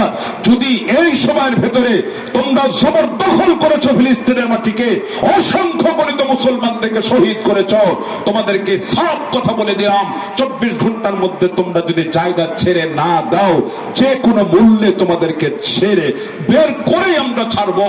ঐক্যবদ্ধ হয়ে যদি এই ঘোষণা দেওয়া যায়, আমার মনে হয় আপনারা আমার সাথে দ্বিমত করবেন না। 24 ঘন্টা যাওয়া লাগবে না, 12 ঘন্টা যেতে না যেতেই এরা গাট্টি বুসকা নিয়ে পালাতে বাধ্য হবে। ঠিক কিনা বলেন? কিন্তু তা হচ্ছে না কেন? আমরা একতাবদ্ধ হতে পারছি না। এর পেছনে কারণ কি জানেন? ভালো করে বুঝেন। পশ্চিমারা ভালো করেই জানে, ইহুদি খ্রিস্টানরা ওরা আমাদের মতো কাঁচা না, ওরা মারাত্মক পাক্কা, ওরা সুদূর প্রসারী পরিকল্পনা হাতে নিয়ে চলে। মুসলমান ভালো করে কান খাড়া করে দিয়ে কথাগুলি শোনেন। আমাদের মতো প্ল্যান প্রোগ্রাম ছাড়া জীবন, অগোছালো জীবন তাদের না। তারা 100 বছর আগে বীজ বপন করবে, 100 বছর 200 বছরের টার্গেট নিয়ে তারা চলবে। আমার জীবন হয়তো রেজাল্ট ঘরে উঠবে না, আমার পরবর্তী প্রজন্ম, তৃতীয় প্রজন্মে এসে রেজাল্ট ঘরে উঠাবে, এমন সুদূর প্রসারী পরিকল্পনা তারা হাতে নিয়ে চলে। কথা বুঝাতে পারলাম কিনা? আমরা মুসলমান, ওই যে বলছিলাম আমরা গরু খাওয়া মুসলমান, গরু খাওয়াতে আমরা বড় পাক্কা। কথা বুঝেন নাই? নাম কষ্ট শুধু মুসলমান, ধর্মকর্মের কোনো বালাই আমাদের মধ্যে নাই। আমরা শুধু ওই মুসলমান, মা বাবা মুসলমান ছিলেন, সেই সূত্র ধরেই মুসলমান। এর চেয়ে তার বেশি কিছু আমাদের মধ্যে নাই বললেই চলে। ঠিক না? ঠিক বললাম? দোস্তরে, কথায় কথা মনে পড়ে, আপনারা কি বিরক্ত হচ্ছেন? রাত অনেক বেজে গেছে, খুব বেশি সময়ও নেব না, ভালো করে বোঝার চেষ্টা করেন। আমার ছোট্ট একটা বাস্তব, আমার নিজের একটা কথা আপনাদেরকে বলি, ইবরতের জন্য বলতেছি। আমার 2টা ছেলে মেয়ে, একটা মেয়ে একটা ছেলে। ছেলেটাও ছোট, মেয়েটাও ছোট। তো ছেলেটার বয়স হলো বর্তমান রানিং চলতেছে 2.5 বছর। তো ওর বয়স যখন 2-3 মাস, এই সময় অসুস্থ হওয়ার পরে ওকে একটা হসপিটালে ভর্তি রাখছিলাম। ওয়াজ মাহফিল চলতেছিল, সেই হিসাবে হসপিটালে আমার মা ছিল আর ওর মা ছিল, মানে বাচ্চার মা আর বাচ্চার দাদি। আর আমি করতাম কি, থাকতাম, আর মাহফিলের সময় আমি বের হয়ে চলে আসতাম, আবার রাত্রে মাহফিলে শেষ করে হসপিটালে নামতাম, ক্যাবিনে চলে যেতাম। একদিন আমার মা বলতেছেন যে, বেটা, হসপিটালে যারা নার্স সেবিকা যারা আছেন, সেবক সেবিকা অত্যন্ত ভদ্র, খুবই ভালো। একটি মেয়ের কথা প্রশংসা করতে গিয়ে বললেন যে, এই মেয়েটা যে এত ভালো, কিন্তু মেয়েটার কপালে বড় টিপ লাগানো আছে, সিঁথিতে সিঁদুর পরা আছে, লাগানো আছে, হাতে শাখা পড়া আছে, তাহলে বুঝলেন সে মেয়েটা তো মুসলমান না। তো মায়ে বলছে যে মেয়েটার আচার ব্যবহার ভালো, এই জন্য আমি মুগ্ধ হয়ে মেয়েটাকে বলছিলাম যে, মা, তুমি তো সর্বদিক দিয়ে ভালো, তবে তোমার ভিতরে কালিমা নাই, তুমি একটা কালিমাটা পড়ে নিলেই তো হয়, তাহলে সব দিক দিয়ে পূর্ণতায় পুষতে পারতা, মুসলমান হয়ে যাও। তখন মেয়েটা উত্তর করছিল কি জানেন? মায় বলতেছে, মেয়েটা তখন উত্তর করে, খালাম্মা, আপনি যেমন আপনার ধর্ম নিয়ে বাঁচতে চান, আপনার ধর্ম নিয়ে মরতে চান, আপনার ধর্ম নিয়েই কবরে যেতে চান, আমি কিন্তু এর ব্যতিক্রম না। আমারটা নিয়ে বাঁচতে চাই, আমারটা নিয়ে মরতে চাই, আমারটা নিয়েই চিতায় উঠতে চাই। নাউজুবিল্লাহ জোরে বলেন। শেষ পর্যন্ত মেয়েকে দেখায়, আপনি যেমন আপনার ধর্মে দীক্ষিত হওয়ার দাওয়াত দিলেন, উল্টা আমিও আপনারা দাওয়াত করতেছি, আপনারটা সারেন, আমারটা গ্রহণ করেন। নাউজুবিল্লাহ জোরে বলেন। আমি যে বিষয়টা বোঝানোর জন্য বলতেছি, যদি আল্লাহ পাক রব্বুল আলামিন আমাকে মুক্ত ছেড়ে দিতেন, এই তোমাকে বিবেক দিছি, ছেড়ে দিলাম দুনিয়াতে, কোন ধর্ম সঠিক সেটা খুঁজে বের করে তারপরে গ্রহণ করো, আমার মনে হয় এখানে শতকরা 99 না, শতকরা 100% মুসলমান আমরা ফেল করতাম। ঠিক কিনা বলেন? আমরা খুঁজে পাইতাম না। আল্লাহ দয়া করে মুসলিম ফ্যামিলিতে পাঠাইছেন, মা বাবা মুসলমান, সেই সূত্র ধরে মুসলমান। আমাদের উপর আল্লাহ কত দয়া করছেন। যদি পরীক্ষায় পালায় দিতেন, আমার মনে হয় না আমরা আল্লাহ চিনতাম, আমার মনে হয় না আমরা কালিমা পড়তাম, আমার মনে হয় না আমাদের পরিবেশ পরিস্থিতি যেমন খারাপ, ও দোস্ত আমরা তো আজকে আমাদের ছেলেদেরকেই ধর্মের উপরে রাখতে পারছি না, আমাদের ছেলেরাই তো অন্যদের হাতে শিকার হয়ে যাচ্ছে। আমরা তাদেরকে আমাদের মতো মানব তো দূরের কথা, আমাদের ছেলে মেয়েরাই কেমন যেন আমাদের থেকে নাগালের বাইরে চলে যাচ্ছে। মুসলমান বন্ধুগণ আমার কথা ভালো করে বোঝার চেষ্টা করেন। কি বলছিলাম? পশ্চিমারা প্ল্যান প্রোগ্রাম করে তারা সামনের দিকে আগায়। ওরা আমাদের মুসলিম নেতা নেত্রী যারা আছে তাদেরকে ওরা ম্যানেজ করে রাখছে বিভিন্ন ভাবে। কাউকে ম্যানেজ করেছে, ডাকতে বলছে স্যার অথবা ম্যাডাম বলে ডাকতে বলছে আপনার কি চাই? কয় আমার ক্ষমতায় চেয়ারটা আমার দরকার। ডাকতে কইছে চেয়ার না, চিন্তা করা লাগবে না, কতদিনের জন্য চেয়ার চান? কয় আমরণ, যতদিন পয়সা থাকবো অতদিনের জন্য চেয়ার চাই। কথা বুঝেন নাই? চেয়ার চাই আমি 41 সাল পর্যন্ত। কথা বুঝলেন না? বুঝলেন না? কথা কয় না, কথা বলেন না কেন? কয় মিয়া 45 মিনিট সময় তুমি পাইবে, আর চাইতে বেশি না। 41 সাল পর্যন্ত আমি চেয়ার চাই। ডাক্তার কাছে চিন্তা করা লাগবে না, 41 সাল পর্যন্ত চেয়ার তোমারে দেওয়া হবে।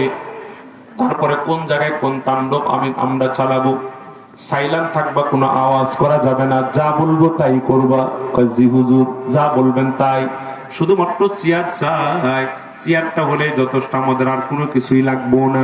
কথা বুঝাতে পারলাম কিনা বলে? আলেমন আমাদেরকে দইরা মারবো, জেলখানায় তুলবো, তারপরে ধর্মকর্ম যারা করে তাদেরকে গুম খুন করব, আয়না করে ঢুকাবো, তা অসুবিধা নেই, কোনো কিছুই আমি কোনো বাধাও দেব না, বরং আপনার আরো সহযোগিতা করব। কথা বুঝাতে পারলাম কিনা বলে? মুসলমান বন্ধুগণ আমার কথাগুলি খুব ভালো করে মাথায় নেওয়ার চেষ্টা করেন। আমাদের অনেক নেতা নেত্রীদেরকে পশ্চিমারা বিভিন্ন ভাবে প্রলোভন দিয়া, বিভিন্ন লোভ দিয়া দেখায়া তাদেরকে তারা কিনে নিতে সক্ষম হয়েছিল। বাশার আল আসাদকে কিনে নিতে সক্ষম হয়েছিল, হাফিজ আল আসাদকে কিনে নিতে সক্ষম হয়েছিল। আমার দেশের কথা যদি ওপেনলি বলি আপনারা অনেকে মন খারাপ করবেন, দোস্ত আমার পাপ কিন্তু বাপরেও ছাড়ে না। ঠিক না? ঠিক বললাম? বলেন পাপ করছে খেসারত দেওয়া লাগবে, এটাই সত্য, এটাই বাস্তব। কতগুলো মুসলমান মারা গেছে হিসাব নাই। ঠিক না? ঠিক বললাম? বলেন দোস্ত আমাদের বাংলাদেশ 90% মুসলমানের দেশ। আফসোস লাগে এ দেশের মুসলমানরা যতটুকু সুবিধা ভোগ করতে না পারছে, এর চাইতে অনেক বেশি সুবিধা আমরা সব সময় দেশের সংখ্যালঘুদেরকে দিয়ে আসছি। বুঝেন নাই? বুঝেন নাই? আজ পর্যন্ত বাংলাদেশে আমরা মুসলমানরা এত সুবিধা ভোগ করি নাই। আমরা কোমর পানি পর্যন্ত নামি, গলা পানি পর্যন্ত নামি, কিন্তু এই সংখ্যালঘুদের মন আজ পর্যন্ত আমরা পাইলাম না। কথা কয় না? কথা কয় না? শোনেন, ভেতর থেকে কলিজাটা টানতে বের করেও যদি দেন, মুসলমান এদিকে তাকান, ভেতর থেকে কলিজাটা টানতে বের করেও যদি তাদেরকে দিয়ে দেন, আপনি লিখে নিতে পারেন, তারপরও তাদের মন পাইবেন না। আর একটা সত্য কথা বলি আপনাদেরকে, বাস্তব কথা। শোনেন, আমাদের দেশেও কিছু পরকিয়া করে, পরকিয়া বাস কিছু নর নারী আছে না? আছে না? আছে। আপনারা আবার ভুল বুঝিয়েন না যে আমরা সাম্প্রদায়িক সম্প্রীতি নষ্ট করার ওয়াজ করতেছি। রাখেন, সবক আমাদেরকে দেওয়া লাগবে না। আমরা কোরআন হাদিস পড়ি, জানি কিসের সাম্প্রদায়িক সম্প্রীতি নষ্ট কিসে হয়, এটা আমরা ভালো করে জানি। এই কিছু আছে আমাদের দেশে, কিছু আছে বুদ্ধিজীবী, এমনি বুদ্ধিজীবী। এই বুদ্ধিজীবী গুলা মনে করেন যে ওই পশ্চিমাদের পাঁচাটা গোলাম অনেকে আছে। এই বুদ্ধিজীবী গুলা, কথা বুঝেন, একটা কিছু হওয়ার আগেই মনে করেন যে মনে হচ্ছে আত্মা একবারে খুলে পড়ে গেছে। কথা বুঝেন, এই মুসলমানদেরকে ধরো, মারো, ধরো, সন্ত্রাস, জঙ্গিবাদ, নানান কথা কয়া আমরা মুসলমানদের জবান সিলাই করে রাখছে তারা। ঠিক না? ঠিক এই দোস্ত আফসোস লাগে রে, আফসোস লাগে। মুসলমান ধর্মকর্ম কিচ্ছুই নাই, বরং মুসলমানদেরকে আরো কোণঠাসা করতে যত আয়োজন এই আমাদের দেশের কিছু বুদ্ধিজীবী, সুশীল সমাজের কিছু লোকেরা 16 আনা থেকে 18 আনা করেছে, আজও করতেছে। কথা ঠিক না? ঠিক বলে এরা বসে নাই। ভালো করে বোঝার চেষ্টা করেন। কি বলছিলাম? পরকিয়া করে। আমাদের দেশে কিছু সংখ্যা লঘু সম্প্রদায় আছে যারা এ দেশে খায়, এ দেশে বসবাস করে, এ দেশের সবকিছু ভোগ করে, কিন্তু এদের আত্মাটা পড়ে থাকে বিভিন্ন দেশে। এদেশের মায়া, এদেশের মহব্বত, এদেশের ভালোবাসা কোনো কিছুই তাদের দিলের ভিতরে নাই। ঠিক না? ঠিক বললাম? বলেন খায় এদেশে, পরে এদেশে, ভোগ করে এদেশে, কিন্তু পরকিয়া করে পার্শ্ববর্তী দেশের, পরকিয়া করে কেউ কেউ চায়নার সাথে, কেউ কেউ দিল্লির সাথে। কথা কি ঠিক না? ঠিক। আছে আছে এরকম কথা বলেন না কেন, মন খারাপ আপনাদের? এই কথা ঠিক টাইমে ঠিক বললাম বলেন? আমরা এই দেশে দেখি অনেকেই জমি জমা বিক্রি করে পার করে, শুধু শুধু পার করে। কথা বোঝেন নাই? ওদের উদ্দেশ্য কি? উদ্দেশ্য কি? এদেশে থাকে, ভোগ করে ঠিক, কিন্তু এদেশের মায়া মোহাব্বত ন্যূনতম তাদের দিলের মধ্যে নাই, দেশপ্রেম নাই তাদের ভিতরে, ঠিক কিনা বলেন? এদেরকে চেনা দরকার মিয়া। তাদের সাথে বন্ধুত্ব করতে গিয়া চিনি পানি একসাথে মিশে যায়, যাবার এমন বন্ধুত্ব করে ফেললেন, মনে রাখবেন ওরা আপনাকে ওই রকম বন্ধুত্ব আপনার সাথে কখনো করবে না। আজকে মুসলমানরা তাদেরকে দিতে দিতে দিতে দিতে কলিজা পর্যন্ত দেয়, ওরা কিন্তু নিতে জানে, মাগার ওরা কখনো দিতে জানে না, ওরা কখনো দিবে না। ভালো করে মনে রাখেন। একটা কথা আপনাদেরকে বলি, অনেকের মন খারাপ হবে। এক চিন্ময় দাস চেনেন? চিনলেন না? চিন্ময় দাস, চিন্ময় কৃষ্ণ দাস গ্রেফতার হয়েছে, তাই না? রাষ্ট্রদ্রোহী মামলায় গ্রেফতার সে। বাংলাদেশে ধর্মীয় কোন ইস্যুতে গ্রেফতার না।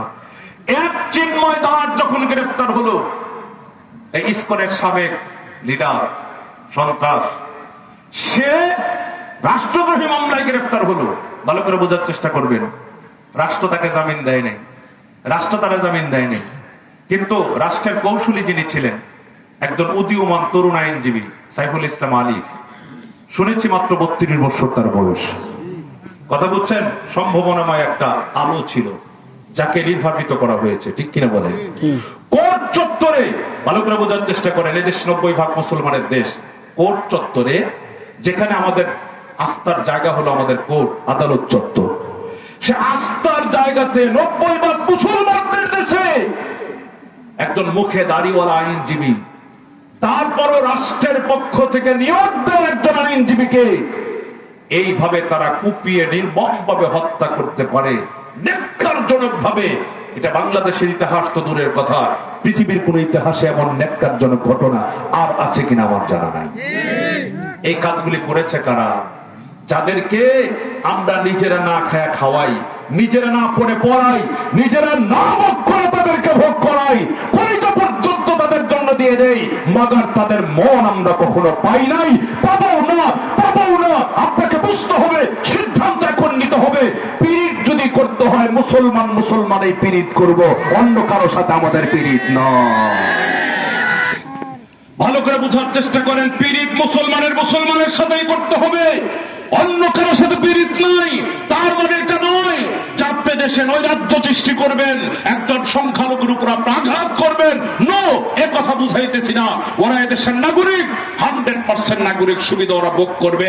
আমরা তাদের পাশে দাঁড়াবো, অসুস্থ হলে চিকিৎসা দেব, টাকার দরকার হলে টাকা দেব, খাবারের দরকার হলে খাবার দেব। কিন্তু মনের দিক দিয়া অন্তরঙ্গতা একজন মুসলমানের সাথে অন্য কোন বিধর্মীর কখনো হতে পারে না। আমার মনের মিল থাকবে, অন্তরঙ্গতা থাকবে একজন মুসলমানের আর একজন মুসলমানের সাথেই। কথা বুঝাতে পারলাম কিনা? এটা মুসলমানের সাথে থাকবে, কোন বিধর্মীর সাথে না। তবে বিধর্মী আমার কারণে অবহেলিত হবে তা না, বিধর্মী অবিচারের শিকার হবে আমরা তা কখনোই বলবো না। দেশের নাগরিক হিসাবে সুবিচার সে পাবে, সে যে কোনো ধর্মের লোক হোক না কেন। কথা বুঝাতে পারলাম কিনা? আপনারা কি মনে করছেন? দেখেন নাই, আমাদের দেশে সংখ্যালঘু যারা আছে, এরা দেখবেন ওদের দোকান যদি 15 দোকানের পরেও থাকে, হাইটা হাইটা ওই দোকানে গিয়ে কিনবে। কথা কয় না? বুঝেন নেই। দেখেন ওদের ইউনিটি এত মজবুত, ওরা ওদেরকে ছাড়া আর কিছু বোঝে না। আমরা মুসলমান এত উদার, দিতে দিতে সব দিয়ে দিছি। আমাদের তো একটু হলেও আমাদের ইস্তেকলালিয়ত থাকা লাগবে। আমাদের প্রেম, প্রীতি, মোহব্বত, ভালোবাসা মুসলমানের সাথে থাকবে। বিধর্মী তাদের অধিকারের প্রতি আমরা খেয়াল করব, অধিকার জন্য খর্ব না হয়। নাগরিক হিসাবে 100% সুবিধা তাদেরকে আমরা দেব। কথা বোঝাতে পারলাম কিনা বলেন? কিন্তু তার মানে এটা না তাদের সাথে অন্তরঙ্গতা আমার সাথে। কথা বোঝাতে পারলাম কিনা? গলায় গলায় পীড়িত, এই গলায় গলায় পীড়িত আপনি দেখান, কিন্তু আপনি যদি 99% দেখান, ও 1%ও দেখাবে না। সুযোগ পাইলে আপনাকে ঘায়েল করবে। ঠিক বললাম বলেন? বুঝার চেষ্টা করেন, আল্লাহ বুঝার তৌফিক দান করেন, আমিন বলেন। কি বলছিলাম? এই সাইফুল ইসলাম আলিফকে হত্যা করা হলো। এদেশে সংখ্যালঘু সম্প্রদায় কিভাবে নির্মমভাবে হত্যা করেছে আমি আগেই বলছিলাম না, যে ধর্মীয় সন্ত্রাস 1 নম্বরের ইহুদিরা, 2 নম্বরের ইসকনের সদস্যরা। কেমনে? এই ইসকনের সদস্যরা সাইফুল ইসলাম আলিফকে যেই দলে নির্মমভাবে হত্যা করেছে, আপনি কি মনে করেন বাংলাদেশের এই অল্প কয়েকজনের শক্তিতে তারা লড়ে? এদের বড় শক্তি হলো আমাদের পার্শ্ববর্তী দেশের দিল্লির মসনদ। কথা বুঝাতে পারলাম কিনা বলেন? এই দিল্লির মসনদ তাদের বড় সাপোর্টার, তাদের বড় শক্তি যোগান তারা ওখান থেকে দেয়। কথা বুঝাতে পারলাম কিনা বলেন? আজকে আমাদেরকে সজাগ হতে হবে দোস্ত, চোখ কান খোলা রাখতে হবে। আমার স্বাধীনতা বিপন্ন হয়ে যেতে পারে, লাখো শহীদের রক্তের বিনিময় কেনা এ দেশ। স্বাধীনতা সার্বভৌমত্ব আমাদের বলট্টিত হয়ে যেতে পারে। পার্বত্য এলাকার দিকে তাকান, তাকান বান্দরবন, তাকান খাগড়াছড়ির দিকে, এদিকে তাকান না কেন? সেখানকার সংখ্যালঘু সম্প্রদায় এদেশের নাগরিক, কিন্তু তাদের সংস্কৃতি ভিন্ন, তাদের ভাষা ভিন্ন, তাদের সবকিছুই ভিন্ন, তাদের শাসন ব্যবস্থাও পর্যন্ত ভিন্ন। জানি না আপনারা কি বুঝতেছেন। ফিলিস্তিনের গাজ্জার ইতিহাস আপনারা শোনেন। হতে পারে বাংলাদেশ গাজায় রূপান্তরিত হয়ে যাবে। আমাদেরকে আল্লাহ সহি বুঝ দান করেন, আমিন। সম্মানিত হাজিরিন, রাত্রি 11:30 বেজে গেল। আর আমি খুব বেশি সময় নেব না, অল্প সময় নেব। জানি না আপনাদের আমি কি বুঝাইতেছি, আপনারা কি বুঝতেছেন দোস্ত, বুঝার চেষ্টা করেন। মন খারাপের কিছুই নেই। অল্প কিছু সময় নিয়ে তারপরে বিদায় হবো, আপনাদেরকেও বিদায় করবো। একজন মানুষও মুনাজাত না করে যাবেন না দোস্ত। আমার বন্ধুরা, আমার বলছিলাম, আমাদের কিছু লিডারদেরকে পশ্চিমা জগৎ ক্ষমতার মসনদে বসায়া, তাদেরকে ক্ষমতার লোভ দেখায়া, তাদেরকে দিয়া নানান ধরনের কর্মকাণ্ড তারা করেছে, করতেছে, আগেও করেছে। কথা কি ঠিক কিনা বলেন? শুধু তা না, আমাদের কিছু ধর্মীয় লিডার যারা আছে তারাও অনেকে তাদের হাতে বিক্রি হয়ে গেছে।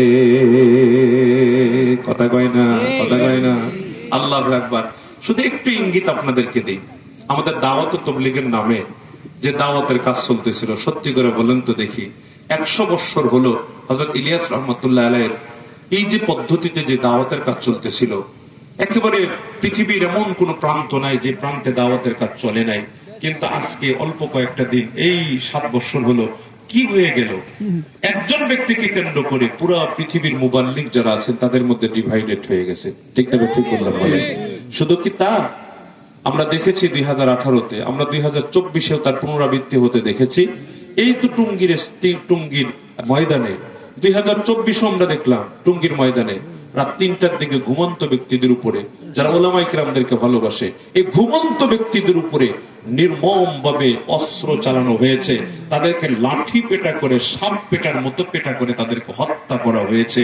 আমি একটু কথা শুধু বলতে চাই, যারা ইলিয়াস রহমতুল্লাহ তাবলীগে বিশ্বাসী, অন্তত পক্ষে তাদের দ্বারা এই জাতীয় সন্ত্রাসী কর্মকাণ্ড কখনোই হতে পারে না।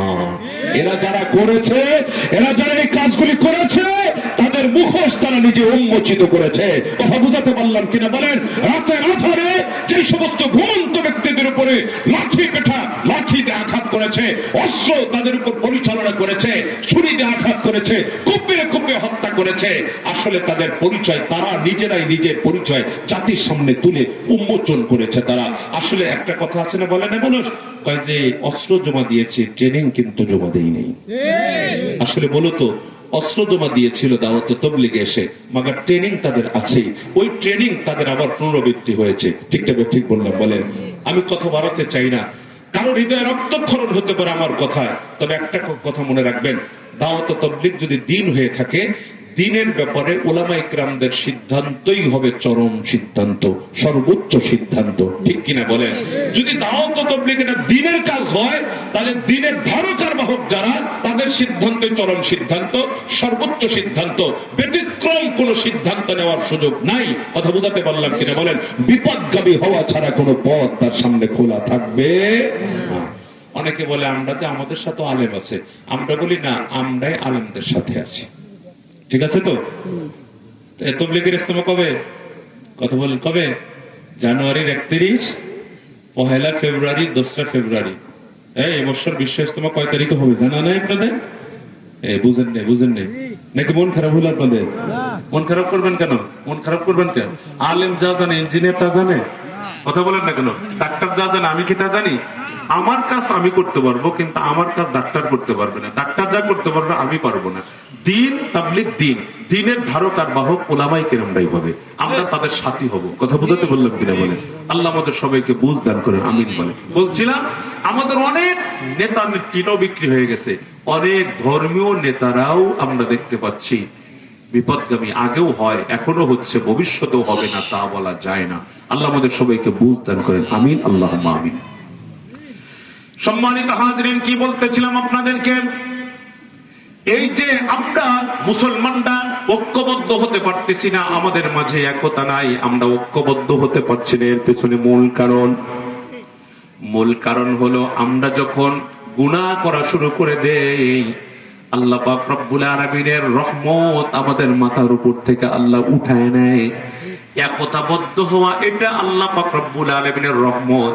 এই রহমতটা আল্লাহ যখন উঠায় নিছে, তার বিপরীতে আমাদের মাঝে বিভাজনের জহমত আর আযাব আল্লাহ আমাদের উপরে নাজিল করেছে। আল্লাহ আমাদের সবাইকে বুঝদান করেন, আমিন বলেন। এইবার অল্প সময়ের মধ্যে কিছু আত্মসমালোচনামূলক কথা বলি, শোনার চেষ্টা করেন। এ দোস্ত বলুন তো দেখি, পৃথিবীতে যে কোনো প্রান্তে আল্লাহর বিরুদ্ধে যদি কোনো কাফের, কোনো মুশরিক, কোনো আল্লাহর বিরুদ্ধে যদি কোনো মন্তব্য করে, অথবা কোনো কাফের মুশরিক আল্লাহ রসুলের বিরুদ্ধে মন্তব্য করে, আমরা মুসলমানদের গার মধ্যে আগুনের মতো, বারুদের মতো আগুন জ্বলে ওঠে। কথা কি ঠিক না ঠিক বললাম? আল্লাহর বিরুদ্ধে কেউ যদি কটু মন্তব্য করে, রসুলের বিরুদ্ধে যদি কেউ বিরূপ মন্তব্য করে, আমরা মুসলমানরা কখনো সহ্য করতে পারি না। এই কালো হাত, বিষ দাঁত ভেঙে দেওয়ার জন্য আমরা ঐক্যবদ্ধ হয়ে যাই। শহীদ হওয়াটাকেও আমরা সৌভাগ্যের কারণ মনে করি। ঠিক না ঠিক বললাম বলেন? কাফের মুশরিকরা মুসলমান, ইসলাম এবং মুসলমানের এত ক্ষতি আজ পর্যন্ত করতে পারে নাই যেই পরিমাণ ক্ষতি মুসলমান এবং ইসলামের আমরা মুসলমানরাই ক্ষতি করতেছি। মুনাফিক মার্কা মুসলমান যারা আছে তাদের দ্বারা যেই পরিমাণ ক্ষতি হয়, আমার এবং আপনার দ্বারাও যেই পরিমাণ ক্ষতি হচ্ছে, দোস্ত আমার, বন্ধুরা আমার, কাফের চিহ্নিত কাফের মুশরিকদের দ্বারাও এই পরিমাণ ক্ষতি হয় না। কারণ কাফেররা ক্ষতি করা শুরু করলে আমরা বুঝতে পারি, তাদেরকে আমরা প্রতিহত করি। কিন্তু আমি মুসলমানের দ্বারা যদি ইসলামের ক্ষতি হয়, বুঝে ওঠার আগেই অনেক ক্ষতি করে ফেলে, আমরা তার প্রতিহতও করতে পারি না। ও মুসলমান, ভালো করে কথাগুলি বোঝার চেষ্টা করেন। দোস্ত আমার, বন্ধুরা আমার, আমাদের এই বাংলাদেশ সহ আশপাশ এলাকাতে, দক্ষিণ এশিয়ায় বিশেষ করে ইসলাম কেমন আসছে আপনারা সকলেই জানেন। ইসলাম আসছে হলো আউলিয়া কেরামদের হাত ধরে। ঠিক কিনা ঠিক বললাম বলেন?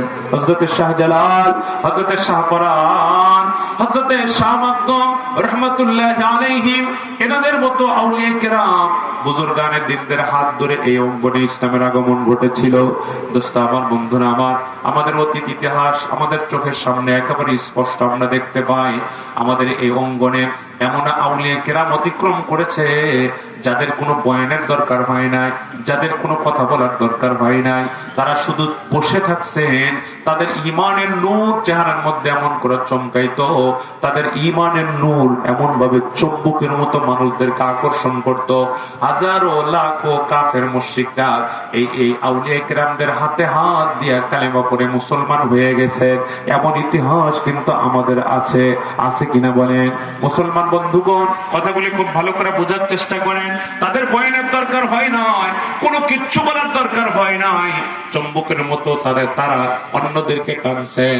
কাফের মুশরিকরা মন্তব্য করেছে, এ তো আদমি নেই হ্যায়, এ দেবতা হ্যায়। এটা তো মানুষ না, এ হলো দেবতা। তারা তাদের ভাষায় বলছে, আমরা যেমন বলি এ তো মানুষ না, এ হলো ফেরেশতা। দোস্ত আমার, বন্ধুরা আমার, আমাদের বড়দের হাল হচ্ছিল এমন, ওনাদের বয়ানেরও দরকার হয় নাই, ওনাদের চেহারা দেখেই লাখো কাফের মুশরিকরা মুসলমান হয়েছে। এবার আমাদের কিছু সমালোচনা করি। আমি আমার কথা বলি, আমার বয়ানের লাইন, বয়ানের জীবন 14-15 বছর হয়ে গেল। আজ পর্যন্ত কত মানুষকে বয়ান শোনালাম, হাজার হাজার মানুষ আমার বয়ান শুনলো। একদিনও তেমন হলো না বয়ান শেষ করার পরে বয়ান শুনে ভালো লাগছে, কাফের মুশরিকরা আসলো, আসার পরে বলল, হুজুর আপনার বয়ান বড় ভালো লাগছে, অতএব হাতটা আগায় দেন, আপনার হাতে হাত রাখবো, কালেমা পড়ে মুসলমান হয়ে যাব। আমার বয়ানে আজ পর্যন্ত আমি এমন পাই নাই। তাহলে বোঝা যায় আমাদের বড়রা বয়ানও করেন নাই, ওনাদের চেহারা দেখেই ধর্ম পরিবর্তন করছে। আমরা বয়ান করেও পরিবর্তন করাইতে পারতেছি না। আসলে বুঝতে হবে আমার ভেতরেও দুর্বলতা আছে। এখন আপনি বলবেন যে জায়গা এই দুর্বল হুজুর দাওয়াত দিয়ে নিয়ে আসছি, আর দাওয়াত না দিলেন অসুবিধা নেই, এটা আমার দুর্বলতা, আমি স্বীকার করতেছি।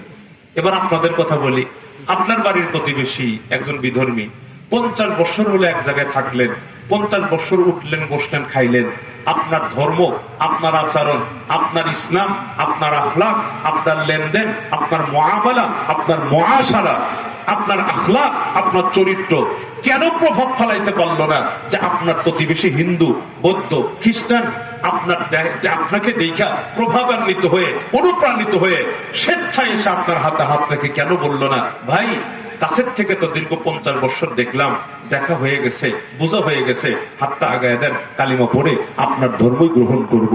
আচ্ছা, আপনাদের লাইফে, আপনাদের জীবনেও কি এমন কি হয়েছে? কথা বলেন নাকি হয়েছে? কেন হলো না? কেন হলো না? একসাথে একই টেবিলে চাকরি করলেন 20 বছর, আপনি আপনার বিধর্মী কলিগ যিনি আছেন, আপনার আক্রোশ দিয়ে তার মন কেন জয় করতে পারলেন না? আমি তো জয় করতে পারি নাই, আপনিও জয় করতে পারলেন না। আমাদের আকাবেরির না তো কথা বলতে হয় নাই, চেহারা দিয়ে তাদের মন জয় করছে, আমরা তো কিছুতেই জয় করতে পারলাম না। আসলে আমরা নামকে অস্তে মুসলমান, আমাদের আসলে ইসলাম নাই, ঈমান নাই বললেই চলে, ঠিক কিনা বলে? তাই যদি থাকতো তাহলে তো আমার দ্বারাও কাজ হতো, আমি তো ইমানের কাজ করতে পারছি না। মুসলমান বন্ধুগণ, আমার একটি ঘটনা আপনাদেরকে শোনাই। লখনৌ প্রদেশের লখনৌ বিশ্ববিদ্যালয়, আন্তর্জাতিক মানের বিশ্ববিদ্যালয়, এই লখনৌ বিশ্ববিদ্যালয়ের আইন বিভাগের একজন প্রফেসরের কথা কিতাবের মধ্যে আছে, নাম হলো চৌধুরী নাঈমুল্লাহ। চৌধুরী নাঈমুল্লাহ ব্রিটেন থেকে আইনের উপর লেখাপড়া করে আসছে, উচ্চতর ডিগ্রি নিয়ে আসছে। লখনৌ বিশ্ববিদ্যালয়ের উনি আইন বিভাগের প্রফেসর। আল্লাহর বান্দা শিক্ষকতার পাশাপাশি অবসর সময় মানুষের দ্বারে দ্বারে কালিমার দাওয়াত নিয়ে ঘুরে, মানুষদেরকে কালিমার দাওয়াত দেয়। হঠাৎ করে একদিন উনি ভাবলেন, অনেক মানুষকেই তো কালিমার দাওয়াত দিলাম, আমার একই বিশ্ববিদ্যালয়ে অন্য ডিপার্টমেন্টের আর একজন প্রফেসর আছেন, ওনাকে তো কালিমার দাওয়াত দিলাম না এ পর্যন্ত।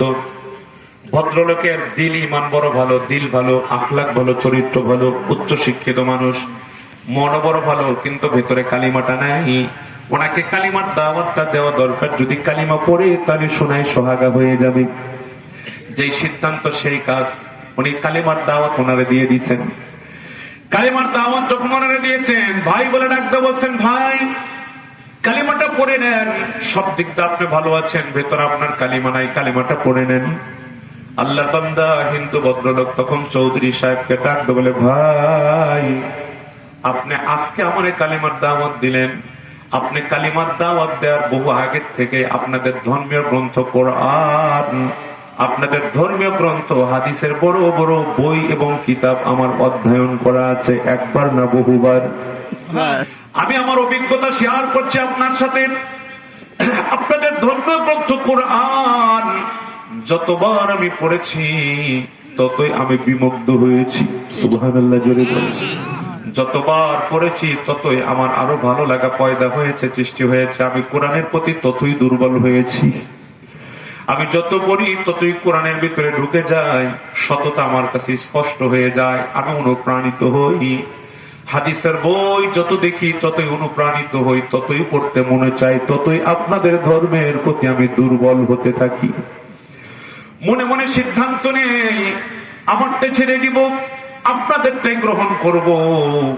কিন্তু যখন আমি বাস্তবতার আলোকে মুসলমানদের বাস্তব আমল যখন আমি কাছের থেকে দেখি, তখন আমার সবকিছু আবার শেষ হয়ে যায়, আর আগাতে পারি না। মুসলমানদের কোরআন কোথায় আর মুসলমানদের জীবন কোথায়? মুসলমানদের হাদিস কোথায় আর মুসলমানদের জীবন কোথায়? কোরআন হাদিসের সাথে মুসলমানদের জীবনের আমলের কোনোই মিল নাই।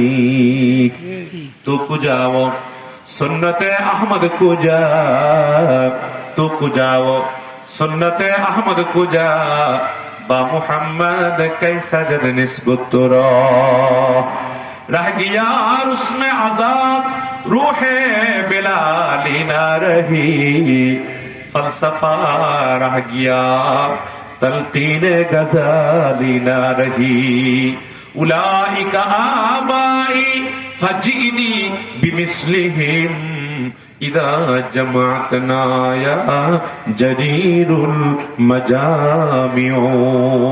ও দোস্ত, আজান এখনো শোনা যায়, কিন্তু আজানের বাক্যের ভেতরে কণ্ঠে বিলালের কণ্ঠ পাওয়া যায় না। কোরআন এখনো আছে, যে কোরআন সাহাবীদেরকে সাহাবী বানাইছে, যে কোরআন তাবিঈনদেরকে তাবি বানাইছে, এখন অবিকল সেই কোরআন আমার সামনে আপনার সামনে আছে, কিন্তু আগের মতো কোরআনের ধারক আর বাহক বর্তমানে নাই। ঠিকটা বে ঠিক বললাম বলেন? উনি বাস্তব একটা মিসাল দিয়ে বর্ণনা করেন। ডাক দাও কয়, ভাই চৌধুরী সাহেব, আমি কথা দিতা হলো আপনাকে বলবো, আপনি না বললে আমি বলতাম না। বাস্তব একটা ঘটনা আপনাদেরকে শোনাই। উনি বলতেছেন, ভাই চৌধুরী সাহেব আপনারে শোনাই, আপনি তো চেনেন আমার যেখানে বাড়ি, আমার বাড়ির সামনে দিয়ে ছোট্ট একটি নদী বহমান চলমান একটা নদী আছে। এই নদীর পানিগুলি অত্যন্ত সুন্দর, পরিষ্কার পরিচ্ছন্ন পানি নদীতে বয়ে যায়। নদীর পাড়ে যে বসতিগুলো আছে, ম্যাক্সিমাম বসতি হলো আমরা হিন্দুদের বসতি। আমাদের ঘরের মেয়ে লোকেরা, যুবতী আধা বয়সী নারীরা, তারা গোসল করার জন্য এই নদীতে নামে। এই নদীতে যখন তারা গোসল করতে নামে, কারো গায়ে কাপড় একটু খোলামেলাও থাকে, আর এই খোলামেলা দৃশ্য দেখার জন্য, তাদেরকে উপভোগ করবার জন্য নদীর পারে সানবান্ধা ঘাট আর রাস্তা করা আছে। রাস্তার উপর দিয়ে অসংখ্য যুবকেরা বসে থাকে তাদের এই নীলা খেলা দেখার জন্য, তাদের এই অলঙ্গপনাকে দেখে উপভোগ করবার জন্য। আমি বারে হওয়া প্রয়োজনে এই রাস্তা দিয়ে হেঁটেছি, দেখেছি, আমি নিরীক্ষণ করেছি। যারা বসে বসে দেখতেছে, এরা কোন ধর্মের মানুষ বেশি, কোন ধর্মের মানুষ এখানে বেশি আছে। অতি সত্য কথা বলতেছি, মন খারাপ করবেন না। ম্যাক্সিমাম দর্শক হলো আপনারা মুসলমানদের ঘরের ছেলেরা। নাউজুবিল্লাহ করে পড়েন।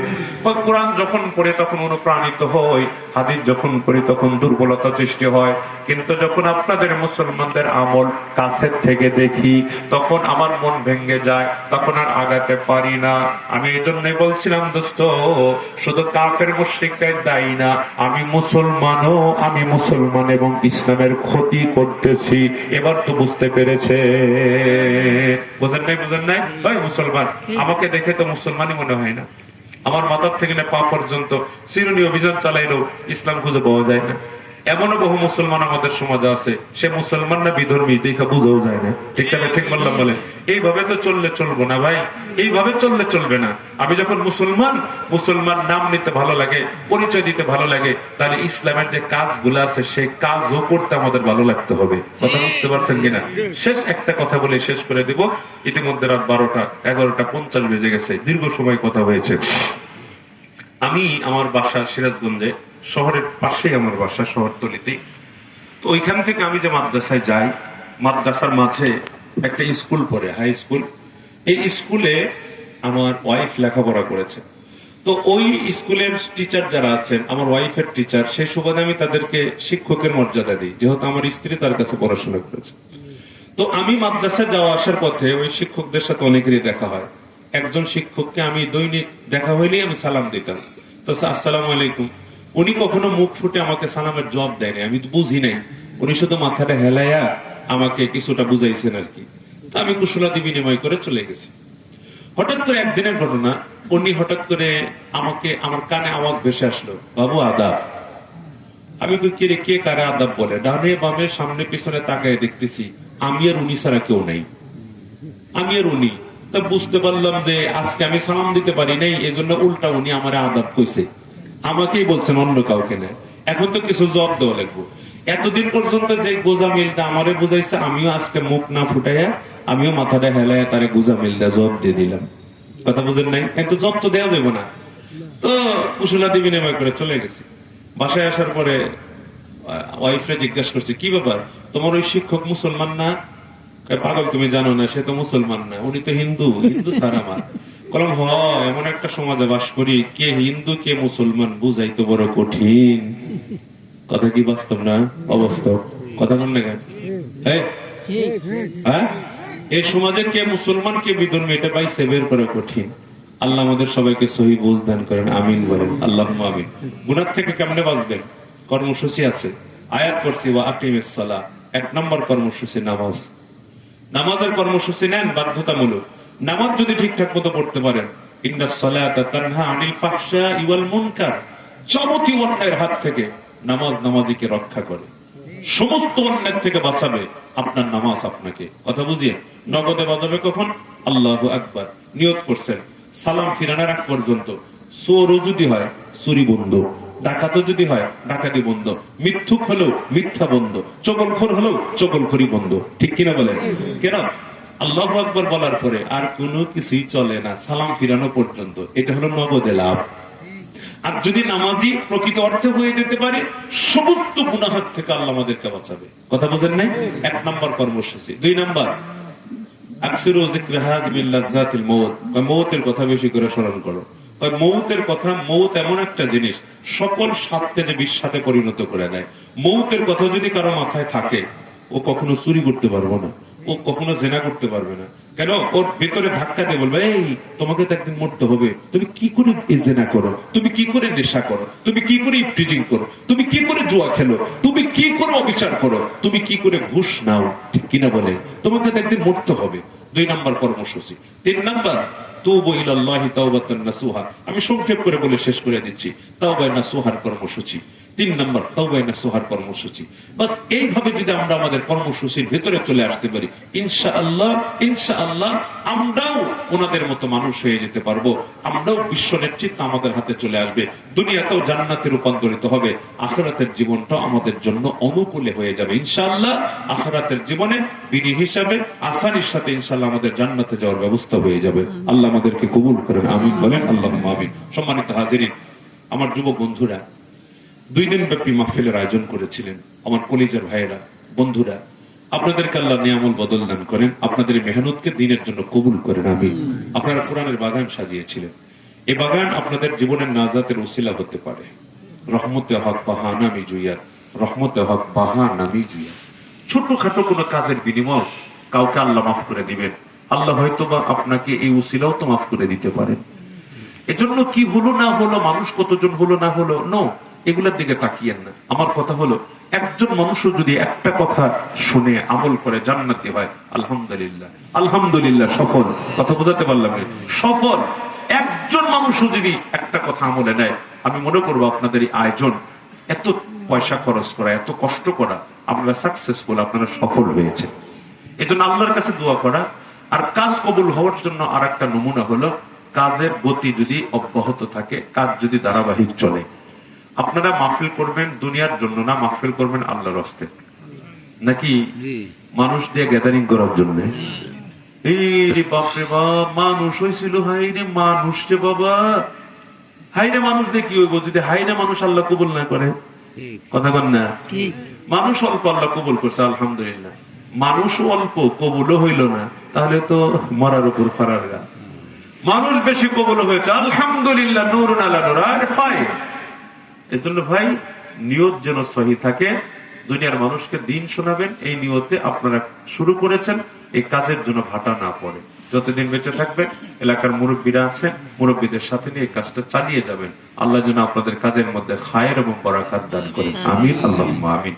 ভাই, আপনাদেরকে দিনী কাজের মধ্যে প্রতিবন্ধকতা আসে, এটাই স্বাভাবিক। তবে বাংলাদেশের মানুষের মুভমেন্ট পরিবর্তন হয়ে গেছে, আগের মতো আর নাই। চেষ্টা করেন ইনশাআল্লাহ, অবশ্যই চেষ্টা করে যাবেন ইনশাআল্লাহ। আপনাদেরকে খায়ের বরকত আল্লাহ পাক আপনাদেরকে দান করবেনই করবেন ইনশাআল্লাহ। মন ছোট করার কিছুই নেই, হিম্মত হারার কিছুই নেই। কথা বুঝাইতে পারলাম কিনা বলেন? ইখলাসের সাথে কাজ চালিয়ে যান, ইনশাআল্লাহ সফলতা আপনাদেরই একদিন আসবেই আসবে ইনশাআল্লাহ। আল্লাহ যেন এই মজলিসকে কবুল করেন। অনেক মুরব্বীরা এসেছিলেন, অনেক রাত পর্যন্ত আপনারা জেগে থাকলেন। আমরাও সে বহু দূর থেকে এসেছি, শত শত কিলোমিটার রান করে এসেছি। যে কথাগুলি বললাম, আমরা বলনেওয়ালা, আপনারা শুননেওয়ালা, আমাদের সবাইকে যেন কথাগুলি বুঝে তত অনুযায়ী আমল করার তৌফিক দান করেন। ভুল বুঝবেন না, ভুল বোঝানোর জন্য কথা বলিনি। হয়তোবা যদি বুঝাতে না পারি সেটা আমার ব্যর্থতা, ভাষা উপস্থাপনায় তথ্যে যদি কোনো ভুল হয় আল্লাহ মাফ করবেন, আপনারাও ক্ষমা করে দেবেন ইনশাআল্লাহ। যদি আমলের কিছু বলে থাকি, বুঝায় থাকি, আল্লাহ আমাকে সবার আগে আপনাদের সবাইকে যেন আমল করার তৌফিক দান করেন। আমিন, আল্লাহুম্মা আমিন। ঢাকার পাড়া